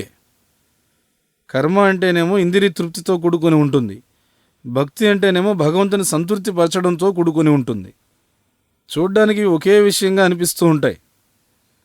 అందుకనే ప్రజలకి భక్తుడికిను కర్మికి ఉన్నటువంటి వ్యత్యాసాన్ని అర్థం చేసుకోవడం కష్టంగా అనిపిస్తుంది. ఎందుకంటే కర్మి ఏమో తన ఇంద్రియాలను తృప్తిపరచుకోవడానికి కర్మలు చేస్తూ ఉంటాడు, భక్తుడేమో కృష్ణునికి ఇంద్రియాలను సంతృప్తిపరచడానికి కర్మలు చేస్తూ ఉంటాడు. ఖచ్చితంగా ఈ రెండు పనుల్లో కూడాను ఇంద్రియ భోగం అనేటువంటిది ఉంది. కానీ ఎప్పుడైతే కృష్ణుని యొక్క ఇంద్రియ భోగాన్ని తృప్తిపరచడానికి మనం ప్రయత్నిస్తామో దాన్ని భక్తి అని చెప్పి అన్నారు. వృషికేన హృషికేశ సేవనం భక్తి రుచ్యతే. వృషికములు అంటే ఇంద్రియాలు, పవిత్రమైనటువంటి ఇంద్రియాలు. దీని గురించి నేను ఇంతకు ముందు రోజు మీకు వివరించాను. సర్వోపాధి వినిర్ముక్తం తత్పరత్వేన నిర్మలం హృషీకేన హృషీకేశ సేవనం భక్తి రుచ్యతే అని చెప్పాం. Bhakti does not mean stop your work. Bhakti does not mean sentimental fanaticism. That is not bhakti. Bhakti means to engage all your senses for the satisfaction of the proprietor of the sense. That is called bhakti. భక్తి అనేనంటే మూఢనమ్మకాలతో కూడినటువంటి ఉన్మాదము కాదు. ఇవన్నీ యథార్థంగా భక్తి కాదు. భక్తి అనంటే మీ ఇంద్రియాలన్నిటినీ కూడాను ఇంద్రియాలకు ప్రభు అయినటువంటి భగవంతుని యొక్క సేవలో నిమగ్నం చేయడం, దాన్ని భక్తి అని చెప్పి అంటాం. Therefore Krishna's name is Rishikesha. Rishik means senses. And Rishika, Isha, he is the controller of the senses. Actually our senses are working not independently. We can understand it. The Krishna is directed. Sarvasya chaham vidishan nivishta matta smriti jnanam apohanancha. Matta smriti jnanam apohanancha. A scientist is working because Krishna is helping him. Not that he is independently working. That is not possible. But he wanted in that way. Therefore Krishna is giving him facilities. But actually Krishna is working. అందుకనే కృష్ణుడికి ఒక పేరేమిటి అని అంటే హృషీకేశ. హృషీకములు అంటే ఇంద్రియాలు, హృషీకేశ అంటే ఇంద్రియాలకు ప్రభువు. యథార్థం ఏమిటనంటే మన ఇంద్రియాలు స్వతంత్రంగా ఎక్కడా కూడా పనిచేయడం లేదు. మనం దీన్ని అర్థం చేసుకోవచ్చు. కృష్ణుడే యథార్థంగా మనకు మార్గదర్శకత్వం వహిస్తూ ఉన్నాడు. సర్వస్యచాహం హృది సన్నివిష్టో మత్త స్మృతి జ్ఞానం అపోహనంచ. ఇక్కడ మత్త స్మృతి జ్ఞానం అపోహనంచ అంటున్నారు. ఒక శాస్త్రవేత్త ఉన్నాడు, అతను బాగా పనిచేస్తున్నాడు. ఎందుకంటే కృష్ణుడు అతనికి సహాయం చేస్తున్నాడు కాబట్టి. స్వతంత్రంగా అతను అంత బాగా పని చేయలేడు, అది అతనికి సాధ్యం కాదు. కానీ అతను ఆ విధంగా పనిచేయాలని కోరుకున్నాడు. ఆ కోరిక కావలసినటువంటి సౌకర్యాలని కృష్ణుడు అతనికి సమకూరుస్తున్నాడు. కాబట్టి యథార్థంగా అక్కడ అతను బాగా పనిచేయడానికి కారణం కృష్ణుడే. These are explained in the Upanishad. Without Krishna what? Without seeing, without Krishna seeing, you cannot see. Just like the sun sign is explained in the Brahma Samhita. Jat chaksuresha savita sakala grahana. The sun is one of the eyes of Krishna. Jat chaksuresha savita sakala grahana. Raja samastha suramurti asesa teja. Jasyagmaya bhramati samvritakala chakro govindamadi purusham tavaham bhajan. Therefore, sun being the one of the eyes of Krishna, because the sun's rise is there, because sun is seeing, therefore you are seeing. You cannot see independently. You are so much proud of your eyes. What is the value of your eyes if there is no sunrise? You cannot see. Even this electricity, that is derived from sun. So, actually, when Krishna sees, you can see. That is the position. ఈ విషయాలన్నీ కూడాను ఉపనిషత్తులో వివరించబడ్డాయి. కృష్ణుడు పని చేయకుండా, కృష్ణుడు కార్యాలు చేయకుండా, కృష్ణుడు చూడకుండా మనం యథార్థంగా ఏమీ చేయలేం. ఉదాహరణకు బ్రహ్మ సంహితలో సూర్యకాంతి గురించి ఒక వివరణ ఉంది. యచ్చక్షురేష సవిత సకల గ్రహాణం రాజా సమస్త సురమూర్తి రసేష తేజ యస్యాజ్ఞయ భ్రమతి సంభృత కాలచక్రో గోవిందం ఆదిపురుషం తమహం భజామి. ఈ శ్లోకంలో సూర్యుడు కృష్ణుడి యొక్క నేత్రాల్లో ఒక నేత్రంగా పోల్చబడ్డాడు. సూర్యుడు ఉదయిస్తున్నాడు కాబట్టి, సూర్యుడి లోకాన్ని చూస్తున్నాడు కాబట్టి మనము మన కళ్ళతో ఈ లోకాన్ని చూడగలుగుతున్నాం. అలా కాకుండా వ్యక్తిగతంగా స్వతంత్రంగా మనం మన కళ్ళతో ఈ లోకాన్ని చూడలేం. ఒక్కొక్కసారి మన నేత్రాలను తలుచుకొని మనకు మనమే ఎంతో గర్విస్తూ ఉంటాం కదా. కానీ సూర్యకాంతి అనేటువంటిది లేకపోతే మీ నేత్రాలకు ఉండేటువంటి విలువ ఎంతపాటి చెప్పండి.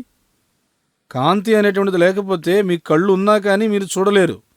చెప్పుకోవడానికి విద్యుత్ అనేటువంటిది ఉంది, కానీ ఇది కూడా సూర్యుడి నుంచి వచ్చినటువంటిదే కదా. కాబట్టి కృష్ణుడు చూస్తేనే మనం చూడగలుగుతున్నాం. అది మన పరిస్థితి.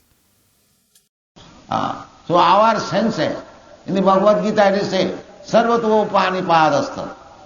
Sarvato Panipadastha, everywhere Krishna has his hands and legs. What are that? My hand, your leg, that is Krishna's. Just like if somebody says, I have got branches all over the world. So those branches are working on the management of the Supreme Person, namely Krishna. Krishna is therefore called Rishikesh. So business is, bhakti means when we engage our Rishik, our indriyas, our senses in the service of the proprietor of the senses, that is our perfect life. That is our perfect. మన ఇంద్రియాలకు సంబంధించి మనం ఈ విషయం తెలుసుకోవాలి. భగవద్గీతలో ఏం చెప్పబడింది? సర్వతః పాణిపాదం తత్. సర్వతః పాణిపాద. కృష్ణుడికి సర్వత్రా కూడాను పాదాలు, హస్తాలు ఉన్నాయి. ఎక్కడున్నాయి అని అంటే నా చేతులు, నీ చేతులు, నా పాదాలు, నీ పాదాలు, ఇవన్నీ కృష్ణుడివే. ఇప్పుడు ఉదాహరణకి బయట వాళ్ళు ఎవరన్నా చెప్తున్నారనుకోండి, నాకు ప్రపంచవ్యాప్తంగా అన్ని చోట్ల కూడాను శాఖలు ఉన్నాయని చెప్పారు. అంటే ఆ శాఖలన్నింటిలో కూడాను జరిగేటువంటి కార్యనిర్వహణ ఆ ముఖ్యమైన మూల వ్యక్తి ఎవరైతే ఉన్నారో అతని వల్ల జరుగుతూ ఉంది. అదేవిధంగా కృష్ణుడి విషయంలో కూడాను. అందుకనే మనం ఇక్కడ కృష్ణుని హృషికేశ అని చెప్పి పిలుస్తూ ఉన్నాం. మనం చేయవలసిన ముఖ్యమైన పని ఏమిటి అని అంటే భక్తి. భక్తి అంటే ఏమిటి? మన ఇంద్రియాలని, మన యొక్క హృషికాలని హృషికేశుడైనటువంటి కృష్ణుడి యొక్క సేవలో ఉపయోగించాలి. ఈ ఇంద్రియాలను ఇంద్రియాలకు ప్రభు అయినటువంటి వాని సేవలో ఉపయోగించాలి. అలా ఉపయోగిస్తే అది పరిపూర్ణమైనటువంటి జీవితం అని చెప్పి అంటారు. మనం అలా చేస్తేనే మనకు కానీ పరిపూర్ణత అనేటువంటిది సిద్ధిస్తుంది. But as soon as we desire to use our senses for the gratification of the senses, that is called karma, that is called material life. So therefore, for a bhakta, there is nothing material. That is Ishavassamidam sarvam. The bhakta sees that everything belongs to Krishna. Ishavassamidam sarvam. Jat kinchit jagatyam jagat tena tattena bhunjitha. Everything belongs to Krishna. Therefore, whatever Krishna gives us, just like a master allots something to the servant, you can enjoy this. That prasadam. Prasada is sarva dukkhanam, hanirasya uparya. This is the life. If you become Krishna conscious, if you understand that everything belongs to Krishna, even my hands and legs, they also belong to Krishna. All the parts of my body, they belong to Krishna. Then it should be used for Krishna. That is called bhakti. ఎప్పుడైతే మనం మన యొక్క ఇంద్రియాలను మన ఇంద్రియ భోగం కోసం ఉపయోగిస్తామో దాన్ని కర్మ అని చెప్పి అంటారు. భౌతిక జీవితం అని అంటే ఈ కర్మతోనే ఉంటుంది. అందుకనే భక్తుని విషయంలో ఏది కూడా భౌతికమైనటువంటిది ఉండదు. ఈశావాస్యమిదం సర్వం అని చెప్పి శ్లోకం ఒకటి ఉంది. దీని ప్రకారంగా భక్తుడు ఈ ప్రపంచంలో ప్రతిదాన్ని కూడాను కృష్ణుడికి సంబంధించినదిగా చూస్తాడు. ఈశావాస్యమిదం సర్వం యత్కించ జగత్యాం జగత్ తేన త్యక్త్వేన భుంజీద. కనిపించే సర్వం కూడా కృష్ణుడికి చెందినటువంటిది.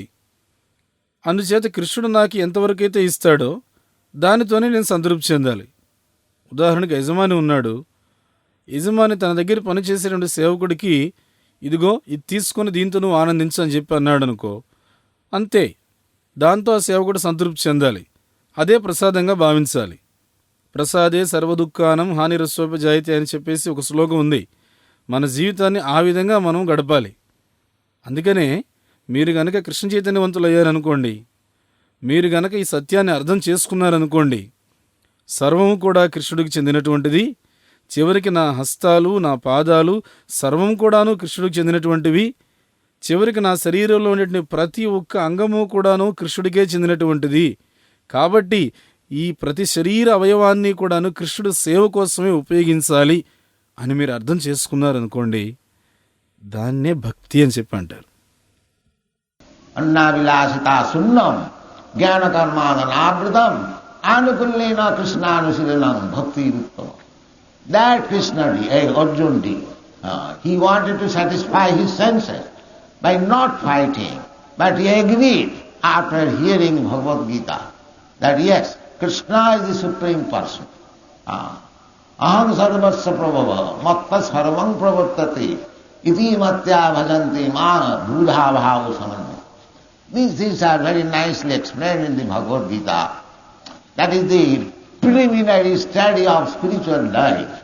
And if we are actually convinced of the teachings of Bhagavad Gita, then we surrender to Krishna.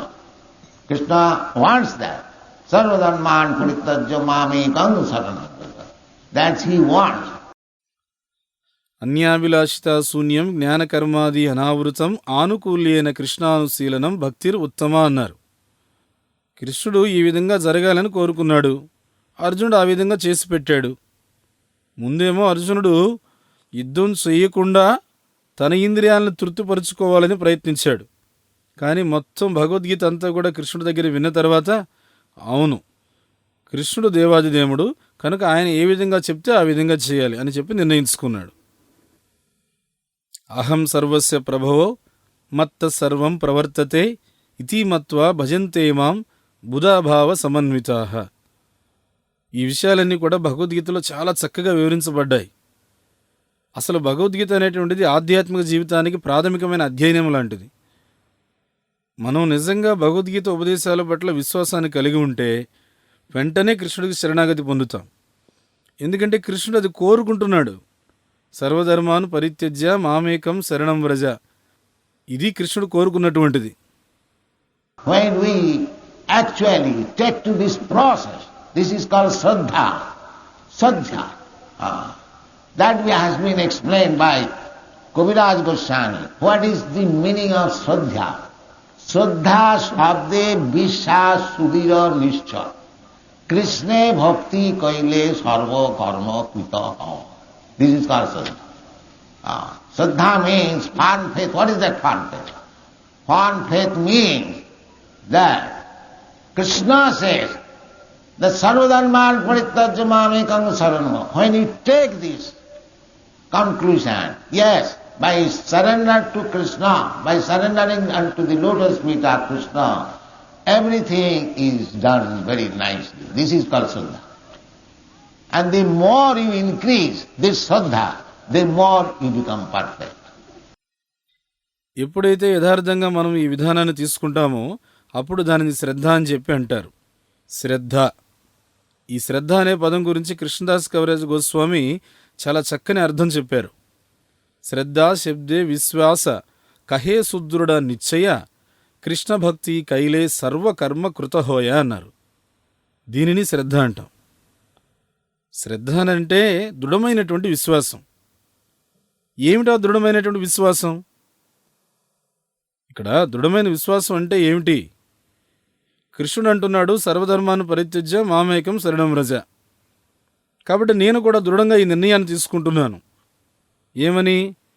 అవును, కృష్ణుడికి శరణాగతి పొందడం వల్ల, కృష్ణుని యొక్క పాదపద్మాల చెంత నేను శరణాగతిని పొందడం వల్ల ప్రతి ఒక్క విషయం కూడా జీవితంలో నాకు అన్నీ సవ్యంగా జరిగిపోతాయి. దీనిని శ్రద్ధ అంటాం.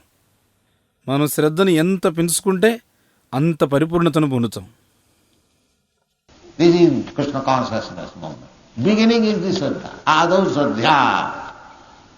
If you don't believe, you are reading Bhagavad Gita 300 years, but don't believe that I have to surrender to Krishna. Then what is the use of reading Bhagavad Gita?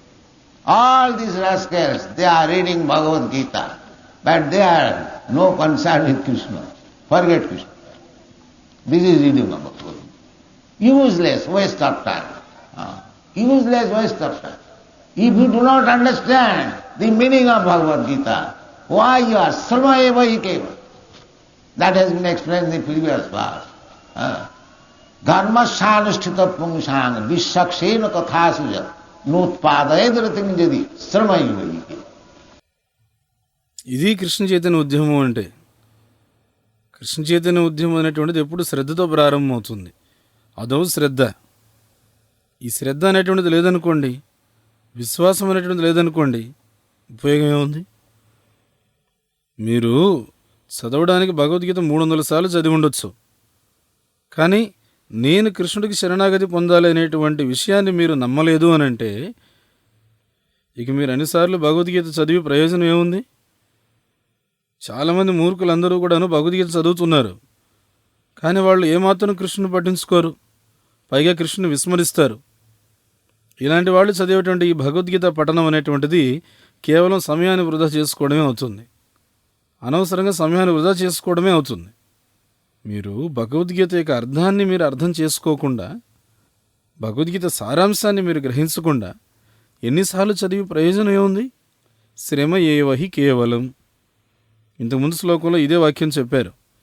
ధర్మస్వనిష్ఠిత పుంసాం Vishwaksen కథాసుయ నోత్పాదయేద్ యదిరతిం శ్రమ ఏవహి కేవలం. If you do not understand Krishna, if you do not surrender to Krishna, then you are simply wasting your time. There is no meaning of writing big comments on Bhagavad Gita uselessly. Waste your time and waste others' time. This is the real problem. Shraddha. The Krishna say, by surrendering to Krishna, everything will be done. Aham tang sarva pape bhava. See, if one has no Shraddha, faith, on this instruction of Krishna, manmana bhava mad bhakta maja, then there is no use, simply waste of time. మీరు కృష్ణ అర్థం చేసుకోకుండా, కృష్ణుడికి శరణాగతి పొందకుండా ఉంటే కేవలం సమయాన్ని వృధా చేసుకున్నట్లే అవుతుంది. ఇక అటువంటప్పుడు ఈ భగవద్గీతకు ఇంత పెద్ద పెద్ద వ్యాఖ్యానాలు రాసి అనవసరంగా మీరు మీ సమయాన్ని వృధా చేసుకుంటున్నారు, ఇతరుల సమయాన్ని వృధా చేస్తున్నారు. ఇక్కడ నిజమైన విషయం ఏమిటంటే శ్రద్ధ, విశ్వాసం. కృష్ణుడు ఏమంటున్నాడు? నాకు శరణాగతి పొందడం ద్వారా సర్వము కూడాను సాధ్యమవుతాయని చెప్తున్నాడు. అహంత్వాం సర్వ పాపేభ్యో మోక్షయిష్యామి అంటున్నాడు. మరి ఇటువంటి కృష్ణుడు ఉపదేశాల పట్ల విశ్వాసం లేదనుకోండి, శ్రద్ధ లేదనుకోండి, ఇంకా ప్రయోజనం ఏముంది? మన్మనాభవ మద్భక్తో మద్యాజీ ఇలాంటి ఉపదేశాల పట్ల విశ్వాసం లేదనుకోండి, ఇంకా ప్రయోజనం ఏముంది చెప్పండి? కేవలం సమయాన్ని వృధా చేసుకున్నట్లే. If we come to this point, Ado Shraddha, this is called Shraddha. Then the next stage is Ado Shraddha Tato Sadhu Sangha. If one is convinced that surrendering to Krishna, my all business will be perfect. This is called Shraddha. Then we have to seek out who are engaged in Krishna consciousness. Sadhu Sangha. Sadhu means Krishna conscious person.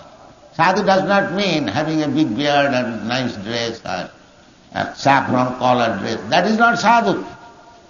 Sadhu is described in the Bhagavad Gita, opite sudurachara bhajate mam ananya bhava. Sadhu reva samam.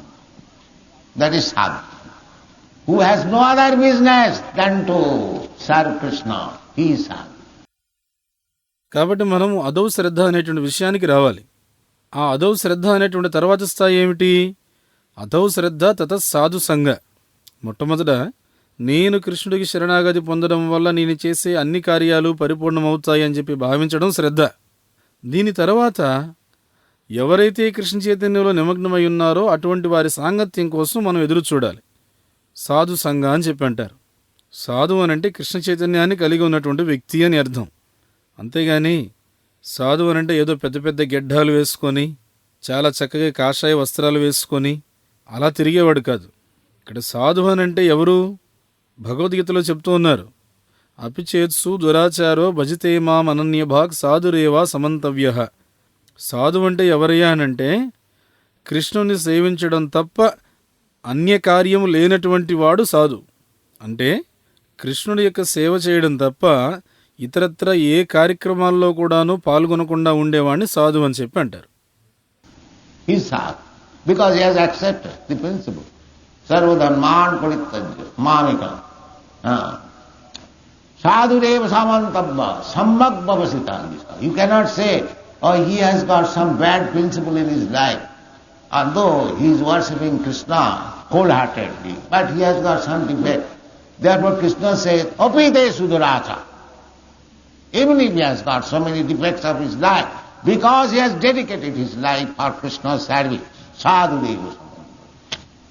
So, if you have got Shraddha, that by surrendering to Krishna, your all purpose of life will be practical or fruitful, then you have to associate with such persons who are engaged in the service of sadhu sangha.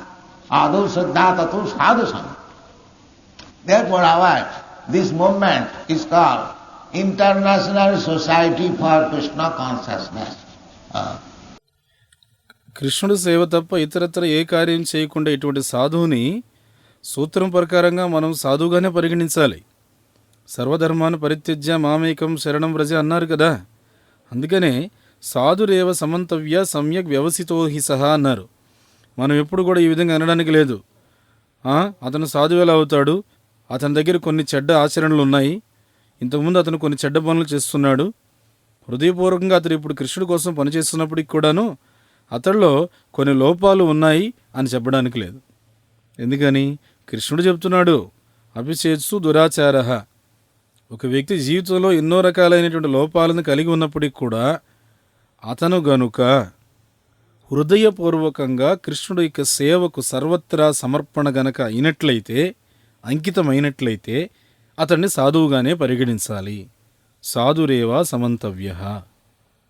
అందుకని మీరు గనక శ్రద్ధను కలిగి ఉండి ఆ శ్రద్ధతో మీరు కృష్ణుడికి శరణాగతి పొందినట్లయితే మీ జీవితంలో సర్వ ప్రయోజనాలు కూడాను ఫలవంతమైనట్లే, పరిపూర్ణమైనట్లే. ఆ తర్వాత మీరు ఏం చేయాలి? ఇలా కృష్ణుడి సేవలో ఎవరైతే నిమగ్నమై ఉన్నారో అటువంటి వ్యక్తుల సాంగత్యాన్ని తీసుకోవాలి. దీన్ని సాధు సంఘ అంటారు. అదౌ శ్రద్ధ తత సాధు సంఘ అన్నారు. అందుకనే మా ఉద్యమాన్ని మేము అంతర్జాతీయ కృష్ణ చైతన్య సంఘం అని చెప్పి పిలుస్తాం.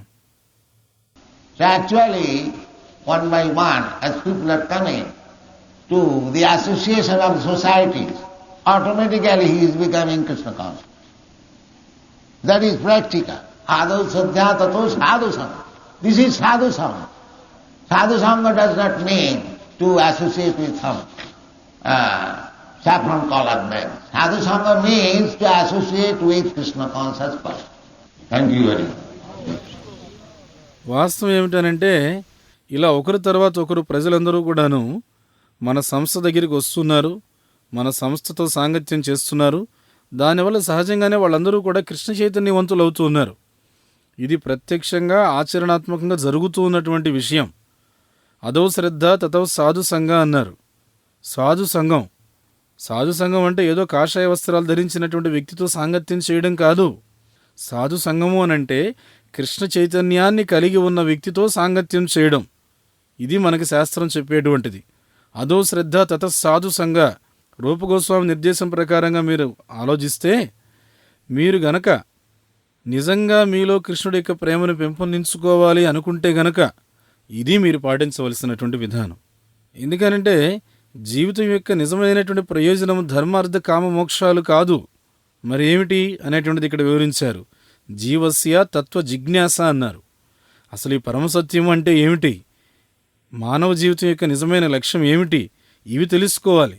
అది జీవితం యొక్క నిజమైనటువంటి లక్ష్యం. అలా తెలుసుకోవాలనంటే పాటించవలసినటువంటి విధానం ఇది. అదో శ్రద్ధ తత సాధు సంగో అతభజన క్రియ. ప్రత్యక్షంగా మనం చూస్తూ ఉంటాం ఇది. ఇక్కడ మీకు కనిపించేటువంటి యువతీయుకులందరూ కూడాను ఐరోపా, అమెరికా దేశాలకు చెందినటువంటి వాళ్ళు. వీళ్ళంతా మొట్టమొదట నా దగ్గరికి వచ్చారు. నాతో సాంగత్యం చేసి నేను నిర్దేశించినటువంటి విధానాలన్నిటికీ కట్టుబడ్డారు. నేను చేసిన ఉపదేశాలన్నీ కూడా అంగీకరించారు. తర్వాత సహజంగా వారంతట వారే వచ్చి నా దగ్గర దీక్ష తీసుకోవాలని చెప్పి కోరారు. మేము ఆ విధంగా అందరికీ ఆధ్యాత్మిక దీక్షలు ఇస్తూ ఉంటాం. ప్రతిరోజు కూడా ఎవరో ఒకరు కొత్త భక్తులకి మేము దీక్షనిస్తూ ఉంటాం. దీన్ని భజన క్రియ అంటారు. ఈ భజన క్రియలో ఏమవుతుందంటే సహజంగానే మీకు ఒక ఆతృత అనేటువంటిది ఏర్పడుతుంది. మనం ఎప్పుడైతే సాధువులతో సాంగత్యం చేస్తామో అప్పుడు సహజంగానే మనకి నేను భజన క్రియను తీసుకోవాలి అనేటువంటి ఒక ఆతృత ఏర్పడుతుంది. ఆ ఆతృత అనేటువంటిది ఏర్పడినప్పుడు చేయవలసినటువంటిది ఏమిటి? తెల్లవారుజామునే నిద్రలేవాలి, మంగళారతికి హాజరు కావాలి, ఇంకా కొన్ని విధి విధానాలని ఉన్నాయి, అవన్నీ కూడా చక్కగా చేసుకుంటూ వెళ్ళాలి. ఇలా 24 గంటలు కూడా ఆచరించడానికి కార్యక్రమం అనేటువంటిది మన దగ్గర ఉంది. దీనినే భజన క్రియ అని చెప్పి అన్నాం. అదో శ్రద్ధ తతస్సాధు సంగో అత భజన క్రియ తతో అనర్థ నివృత్తి స్యాత్. అనర్థం అని అంటే అనవసరం లేనటువంటి చెడ్డ అలవాటు. ఉదాహరణకు కొద్దిమంది ధూమపానం చేస్తూ ఉంటారు. అదొక అనవసరమైనటువంటి చెడ్డ అలవాటు. అలాంటి చెడ్డ అలవాటు కలిగినటువంటి వ్యక్తితో సాంగత్యం చేయడం వల్ల యువతల వాళ్ళు కూడాను అదేవిధంగా ధూమపానం చేయడం మొదలు పెడతారు. అదేవిధంగా మాంసభక్షణ కావచ్చు, మద్యం త్రాగడం కావచ్చు, జూదమాడడం కావచ్చు, ఇవన్నీ కూడా ఏమవుతాయంటే చెడ్డ సాంగత్యం వల్ల తోటివాడికి అలవాటైపోతూ ఉంటాయి. ఇవన్నీ కూడా అనర్థాలే. చెప్పాలంటే ప్రస్తుతం ఉన్నటువంటి కలియుగంలో ప్రతి ఒక్కరు కూడా ఇటువంటి అనర్థాలతో సాంగత్యం చేస్తూ ఉన్నారు. కానీ అలా సాంగత్యం చేసేవాడు ఎవడైనా భజన క్రియ, కృష్ణ భజనతో సాంగత్యం చేస్తే, కృష్ణ భజనను కనుక స్వీకరిస్తే ఆ అనర్థ నివృత్తి స్యాత్, అనర్థాలు అనేటువంటివి నివృత్తి అయిపోతాయి. ప్రత్యక్షంగా మేము చూస్తూ ఉన్నాం. ఇక్కడ మీకు కనిపించేటువంటి యువతి యువకులందరూ కూడాను ఒకప్పుడు మాంసభక్షణ చేసేవారు, ఒకప్పుడు విపరీతంగా మాదక ద్రవ్యాలు తీసుకునేవాళ్ళు, మత్తు పదార్థాలు తీసుకునేవాళ్ళు, ఒకప్పుడు అందరూ కూడాను జూదగాళ్లుగా ఉన్నటువంటి వాళ్లే, ఒకప్పుడు అందరూ కూడాను వ్యభిచారం అనేటువంటి విషయానికి బాగా అలవాటు పడ్డవాళ్లే.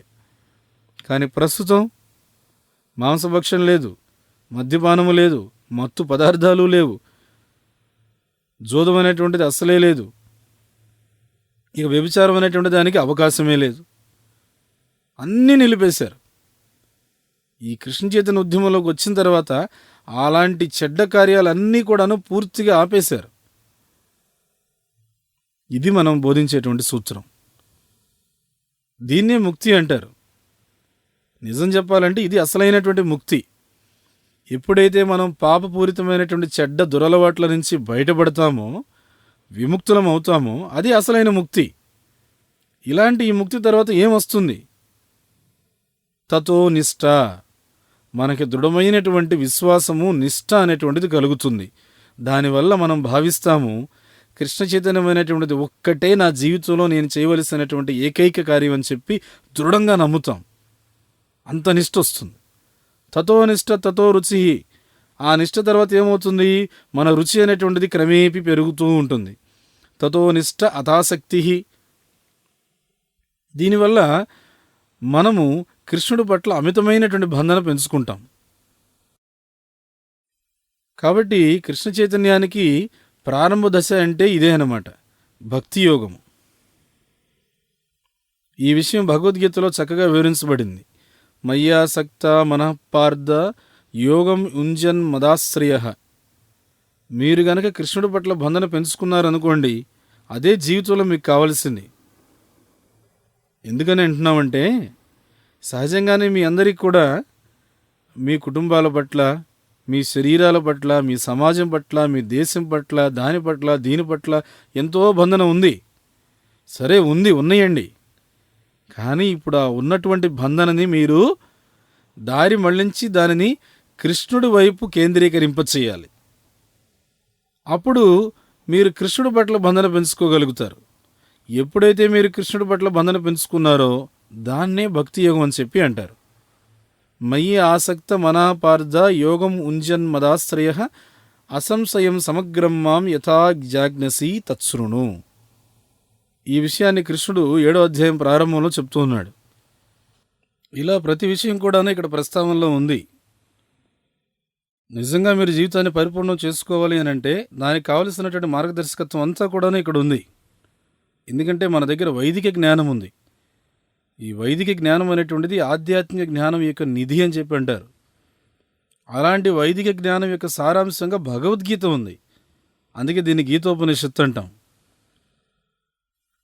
కేవలం ఈ భగవద్గీత యథాతథాన్ని చదివినట్లయితే చాలా ప్రయోజనాన్ని పొందుతారు. అంటే ఏ విధమైనటువంటి మూర్ఖపు పరికల్పనలు కానీ ఊహాకల్పనలు కానీ చేయకుండా భగవద్గీత యథాతథాన్ని చదివితే ఉపయోగం ఉంది. లేకపోతే యథార్థంగా భగవద్గీత ప్రయోజనం అంతా కూడా చెడిపోతుంది. అందుకని దయచేసి భగవద్గీతకు అనవసరమైనటువంటి పరికల్పనలు చేయకండి. అది ఎలా ఉంటుందంటే, ఉదాహరణకు మీ చేతిలో మంచి పాయసాన్నం ఇచ్చారు, పరమాన్నం పెట్టారు. ప్రతి ఒక్కరికి కూడా తెలుసు పరమాన్నంలో ఏముంటుంది, పాలు ఉంటాయి, అన్నం ఉంటుంది, పంచదార ఉంటుంది. వాటి మూడింటిని కూడా చాలా చక్కగా వండి ఆ రుచికరమైన ఆహారాన్ని తయారు చేస్తారు. అలాంటి పాయసాన్ని నీ చేతిలో పెట్టే సమయంలో కొంచెం అందులో ఇసుక వేసాను అనుకోండి, ఏమవుతుంది? మొత్తం పాయసాన్నం అంతా కూడాను పాడైపోతుంది. అదేవిధంగా కొద్దిపాటి ఇసుక వేసినా కానీ మొత్తం పాయసాన్నం అంతా ఎట్లయితే పాడైపోతుందో, మనం భగవద్గీతకి కొద్దిపాటి మన మానసిక పరికల్పనలతో వ్యాఖ్యానం చెప్పినా కానీ యథార్థంగా భగవద్గీత ప్రయోజనం అంతా కూడా చెడిపోతుంది. అందుచేతనే సనాతన గోస్వామి ఇలాంటి మూర్ఖత్వం నుంచి బయటపడే దానికోసం, మనల్ని మనం రక్షించుకునే దానికోసం మనకు మంచి సలహా ఇచ్చారు. సనాతన గోస్వామి చెప్పారు, అవైష్ణవో ముఖోద్గీరిణం పూతం హరికథామృతం శ్రవణం నైవ కర్తవ్యం అన్నారు. పూతం హరికథామృతం, హరికథ భగవద్గీత అనేటువంటిది కృష్ణుడు చెప్పాడు, అందువల్ల దాన్ని హరికథ అంటాం, లేదా కృష్ణ కథ అంటాం. సనాతన గోస్వామి ఏమంటున్నారు, అవైష్ణవుడైనటువంటి వాడు, భక్తుడు కానటువంటి వాడు, బయట సమాజంలో పేరు ప్రఖ్యాతులున్న పండితుడు కావచ్చు, లేకపోతే రాజకీయ నాయకుడు కావచ్చు, విద్వాంసుడు కావచ్చు, ఎవరైనా కానీ అతడు వైష్ణవుడు కాదు అనంటే అలాంటి వ్యక్తి దగ్గర నుండి మీరు భగవద్గీతను, ఈ కృష్ణ కథను వినవద్దు అంటున్నాడు ఆయన. దయచేసి వినొద్దు. ఎందుకంటే అతను అవైష్ణవుడు. వైష్ణవుడు కాని వ్యక్తి దగ్గర నుంచి కృష్ణ కథను మనం వినడానికి లేదు. అవైష్ణవ ముఖోద్గీర్ణం పూతం హరికథామృతం. హరికథ అనంటే కృష్ణుడి యొక్క దివ్యమైనటువంటి వాక్యాలు. కృష్ణుని వాక్యాలు చాలా పవిత్రమైనటువంటివి.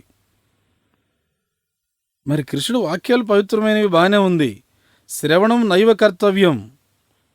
ఎందుకని మరి కృష్ణుడు వాక్యాలు పవిత్రమైనటువంటివి అయినా కానీ అవైష్ణవుడి దగ్గర నుంచి వినొద్దు అని ఎందుకు చెప్తున్నాం మనం? ఎందుకంటే సర్పోచిష్టం యదాపయ. ఉదాహరణకి ఇక్కడ మంచి పాలు ఒక పాత్రలో పెట్టాము. పాలు మంచి ఆహారమే, కానీ అదే పాలను గనక పాము గనక తాకిందనుకోండి, పూర్తిగా విషమైపోతుంది. అలాంటి పాలు ఏవైతే విషం కలిపి ఉన్నాయో అలాంటి పాలు గనక మనం తీసుకుందాం అనుకోండి, జీవితం అక్కడితో పరిసమాప్తం అయిపోతుంది. అదేవిధంగా మీ అందరికీ కూడా మేము చేసుకునేటువంటి ఒకే ఒక విజ్ఞప్తి ఏమిటి అని అంటే, దయచేసి ప్రామాణికము కానటువంటి విద్వాంసుల ద్వారా వచ్చినటువంటి భగవద్గీత వ్యాఖ్యానాలను చదవకండి. రాజకీయ నాయకుల ద్వారా వచ్చేటువంటి భగవద్గీత వ్యాఖ్యానాలను చదవకండి.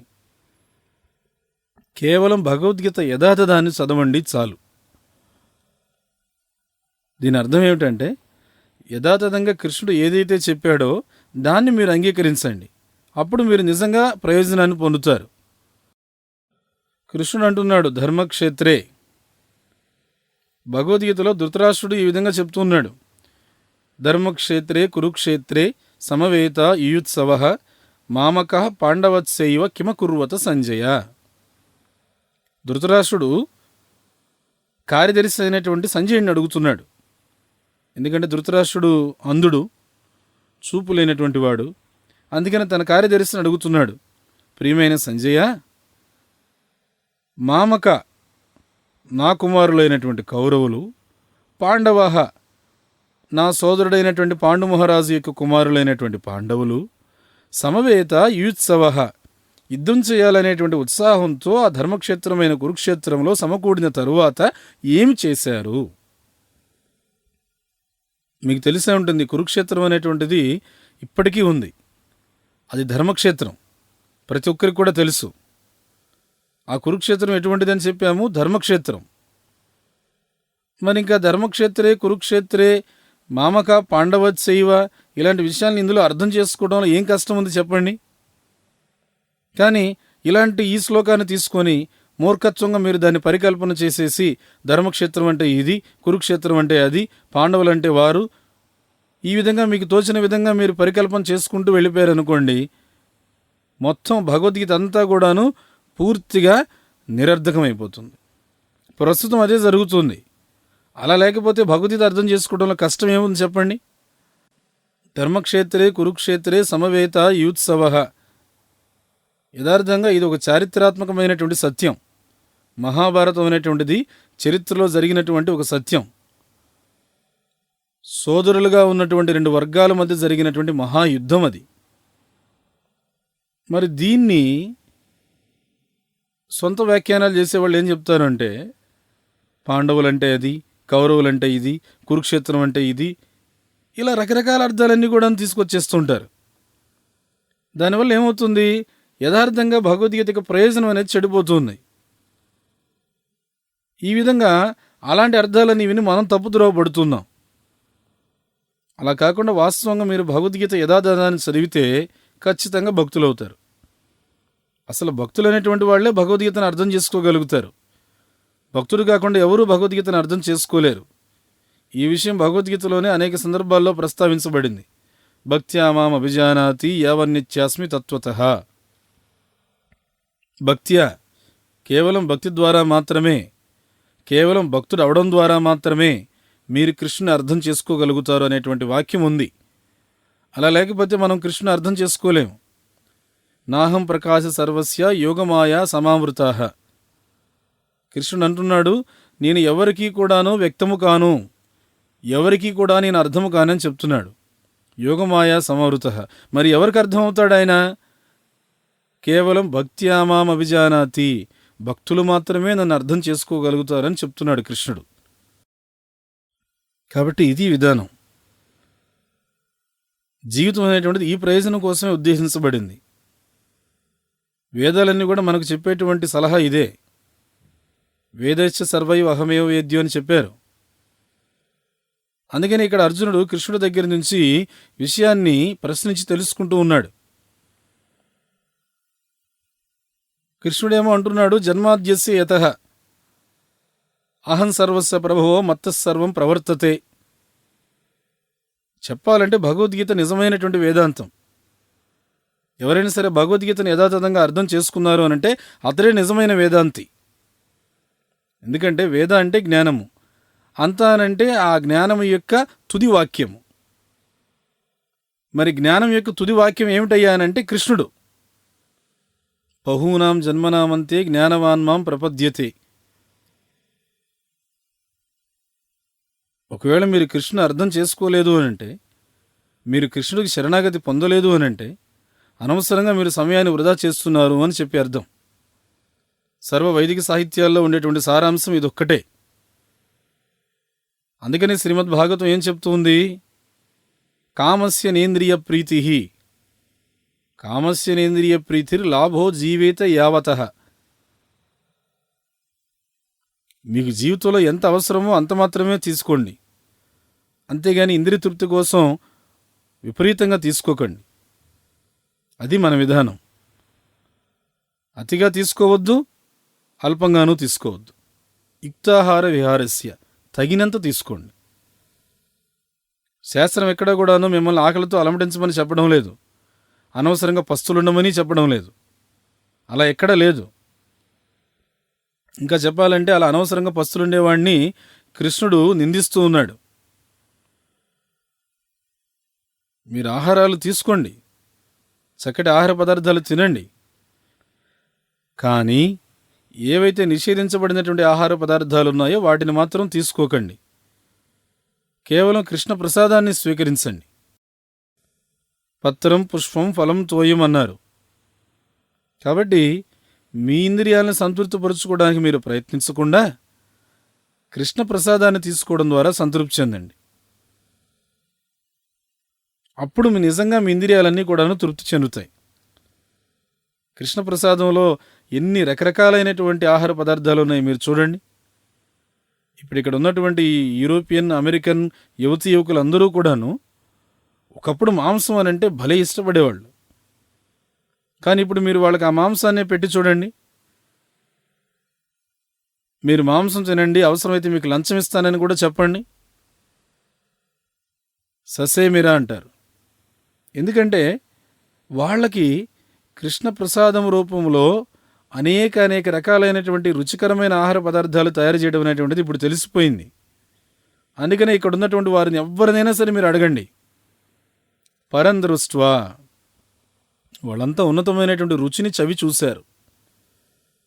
అలా మీరు కూడా మీ జీవితంలో ఎప్పుడైతే ఉన్నతమైనటువంటి విషయాన్ని పొందుతారో నివర్తతే, అప్పుడు అధమైనటువంటి విషయాన్ని సహజంగానే వదిలిపెట్టగలుగుతారు. కాబట్టి ఈ కృష్ణ చైతన్యం అనేటువంటిది నిజమైన భక్తి యోగం. చాలా చక్కనైన విషయం కనుక మీరు దీన్ని తీవ్రంగా కనుక పాటించినట్లయితే అప్పుడు ఈ భక్తి యోగం అనేటువంటి రహస్యాన్ని మీరు చక్కగా మీ జీవితంలోకి ఆహ్వానించగలుగుతారు. నిజం చెప్పాలంటే ఇదేమంత రహస్యం కాదు. భక్తి యోగంలో అన్ని విషయాలు కూడా బహిర్గతమే. అలా భక్తి యోగాన్ని ఎప్పుడైతే మనం జీవితంలోకి తీసుకోగలుగుతామో అప్పుడు పరందృష్ట్వా నివర్తతే, ఉన్నతమైనటువంటి రుచి మీలో పెంపొందుతుంది. అదే మనకు కావలసింది. దానివల్ల వైరాగ్యం అనేది వస్తుంది. వాసుదేవే భగవతి భక్తి యోగ ప్రయోజిత జనయత్యాశు వైరాగ్యం జ్ఞానం చ యదహైతుకం. మనం ఇంతకుముందు ఈ శ్లోకాన్ని గురించి చర్చించాం. మీ అందరికీ మా విజ్ఞప్తి ఏమిటి అంటే, ఈ కృష్ణ చైతన్య ఉద్యమాన్ని దయచేసి ఏదో మూఢనమ్మకాల్ని ప్రచారం చేసేటువంటి ఒక ప్రచార సంస్థగా భావించకండి. మా కృష్ణ చైతన్య సంఘం అటువంటిది కాదు. ఇంకా చెప్పాలనంటే ఏదో ఒక ప్రత్యేక మతాన్ని బోధించేటువంటిది కూడా కాదు. మా కృష్ణ చైతన్య ఉద్యమం అనేటువంటిది సర్వ విధాలా కూడా శాస్త్రీయమైనటువంటిది. ఈ కృష్ణ చైతన్య ఉద్యమం దేనికోసం ఉద్దేశించబడింది అంటే, భయంకరమైనటువంటి జీవన విధానంలో పడి దిగజారిపోతున్నటువంటి సమస్త మానవాళిని కూడా సంరక్షించడానికి, ఉద్ధరించడానికి ఉద్దేశించబడింది. అదాంత గోబీర్ విశతాం తమిశ్రం పునఃచరివిత చర్వణానాం అని చెప్పి అన్నారు. భాగవతం చెప్తూ ఉంది, అదాంత గోబీర్ నతే విదు స్వార్థ గతిం హి విష్ణుం. యథార్థంగా శ్లోకం ఏమిటంటే, మతిర్న కృష్ణే పరతస్వతోవా మితోపిపత్యేత గృహవృతానం. ఎవరైతే గృహవ్రతాన్ని చేపట్టారో అంటే దీని అర్థం ఎవరైతే భౌతికమైనటువంటి జీవితాన్ని సర్వస్వంగా భావించారో, ఎవరైతే తమ శరీరాన్నే సర్వస్వంగా భావించారో, ఎవరైతే నేను ఈ శరీరము, ఈ శరీరానికి సంబంధించినటువంటి ఈ సంతానం అంతా కూడా నావారు, కాబట్టి వీళ్ళందరికీ కూడాను కావలసినవి నేనే చూసుకోవాలి, నేనే వీళ్ళందరినీ కూడా పోషించాలి అనేటువంటి ఈ భావన, దీనిని గృహవ్రతం అని చెప్పి అంటాం. వీళ్ళందరూ కూడాను నాకు కావలసినటువంటి ఆప్తులు, వీళ్ళంతా కూడాను నాకు కావలసినటువంటి కుటుంబ సభ్యులు, ఇదంతా కూడా నా దేశము, దీనిని గృహమేధి అని చెప్పి అంటాం. ఇలాంటి గృహమేధి మతిర్న కృష్ణే, కృష్ణ చైతన్యాన్ని ఎంత మాత్రం అర్థం చేసుకోలేడు. మతిర్న కృష్ణే పరతస్వతోవా. పరత అంటే అర్థము ఉపదేశము ద్వారా లేదా ఉన్నతమైనటువంటి వ్యక్తుల ద్వారా అని అర్థం వస్తుంది. పరత. స్వతః అంటే స్వయంగా తాను చదివి తెలుసుకోవడం అని వస్తుంది. మితోపిపత్యేత చాలా పెద్ద పెద్ద సమావేశాలు ఏర్పాటు చేయడం అని అర్థం వస్తుంది. ఇక్కడ విషయం ఏమిటంటే, గృహవ్రతానాం, ఈ గృహవ్రతాన్ని పట్టినటువంటి వాడు ఉపదేశాల ద్వారా తెలుసుకున్నా, పెద్దవాళ్ళ ద్వారా విన్నా, స్వయంగా తానే చదివి తెలుసుకున్నా, పెద్ద పెద్ద సమావేశాలు నిర్వహించినా కానీ వాడు కృష్ణుణ్ణి అర్థం చేసుకోలేడు. ఎందుకంటే గృహవ్రతాన్ని పట్టాడు. ఈ గృహవ్రతం పట్టిన వాడి పనేమిటి? అదాంత గోబీర్ విశతాం తమిశ్రం పునఃచరివిత చర్వణానాం. ఈ గృహవ్రతాన్ని పట్టినటువంటి వాడు ఇంద్రియాలను నిగ్రహించుకోలేక ఒకదాని తర్వాత ఒకటి శరీరాన్ని తయారు చేసుకుంటూ ఉంటాడు. ఈ శరీరంలో ఒక ఇంద్రియ తృప్తి అయిపోయిన తర్వాత ఇంకొక శరీరం, దానిలో ఇంకొక ఇంద్రియ తృప్తి, ఈ విధంగా దేవతగాను, శునకంగాను, పందిగాను, మానవుడుగాను, చెట్టుగాను, క్రిమి కీటకాదులుగాను ఏదో ఒక జన్మ తీసుకుంటూనే ఉంటాడు. తీసుకున్న ప్రతి జన్మలో పనేమిటయ్యా? ఆహార నిద్ర భయమైదునంచ పునఃచరివిత చర్వణానం. ఆహారము, నిద్ర, భయం, మైదునం ఈ కార్యక్రమాలే నమిలి ఊసేసినటువంటి పిప్పిలాగా మళ్ళీ మళ్ళీ చేస్తూ ఉంటాడు. పునః అందుకే అన్నారు, చేసిన పనే మళ్ళీ చేస్తూ ఉన్నాడు, నమిలి ఊసేసినటువంటి పిప్పినే మళ్ళీ నములుతూ ఉన్నాడు. ఇలా చేస్తూ ఉండడం ద్వారా ఈ జీవితం యొక్క నిజమైనటువంటి ప్రయోజనం పవర్గం అనే బంధనం నుంచి బయటపడ్డం అనేటువంటి విషయాన్ని వాడు అర్థం చేసుకోలేకపోతున్నాడు. పవర్గము అనంటే మరలా సంభవించేటువంటి జన్మ మృత్యు జరా వ్యాధులు, దీన్ని పవర్గం అంటారు. జీవితం ఆ పవర్గం నుంచి బయటపడ్డం అనేది వాడు అర్థం చేసుకోలేకపోతున్నాడు. ఎందుకనంటే అలా తనకు అర్థమయ్యేటట్లుగా చెప్పేటువంటి విజ్ఞానం లేదు, అతనికి అలా అర్థమయ్యేలా చెప్పేటువంటి విద్య లేదు. ఉన్న ఒకే ఒక విద్య ఏమిటనంటే భగవద్గీత. అందుకని నిజంగా ఈ ప్రపంచాన్ని రక్షించాలి అని మీరు భావిస్తే, నిజంగా ఈ మానవ నాగరికతని సంరక్షించాలనే ఉద్దేశమే మీకుంటే, దయచేసి మీరందరూ కూడా ఈ భగవద్గీత అనేటువంటి దాన్ని స్వీకరించండి. భగవద్గీత నుంచి ప్రతి విషయాన్ని శాస్త్రీయంగా నేర్చుకోండి. ఆ విధంగా మీ జన్మను కూడా సార్థకం చేసుకోండి. ధన్యవాదాలు. హరే కృష్ణ.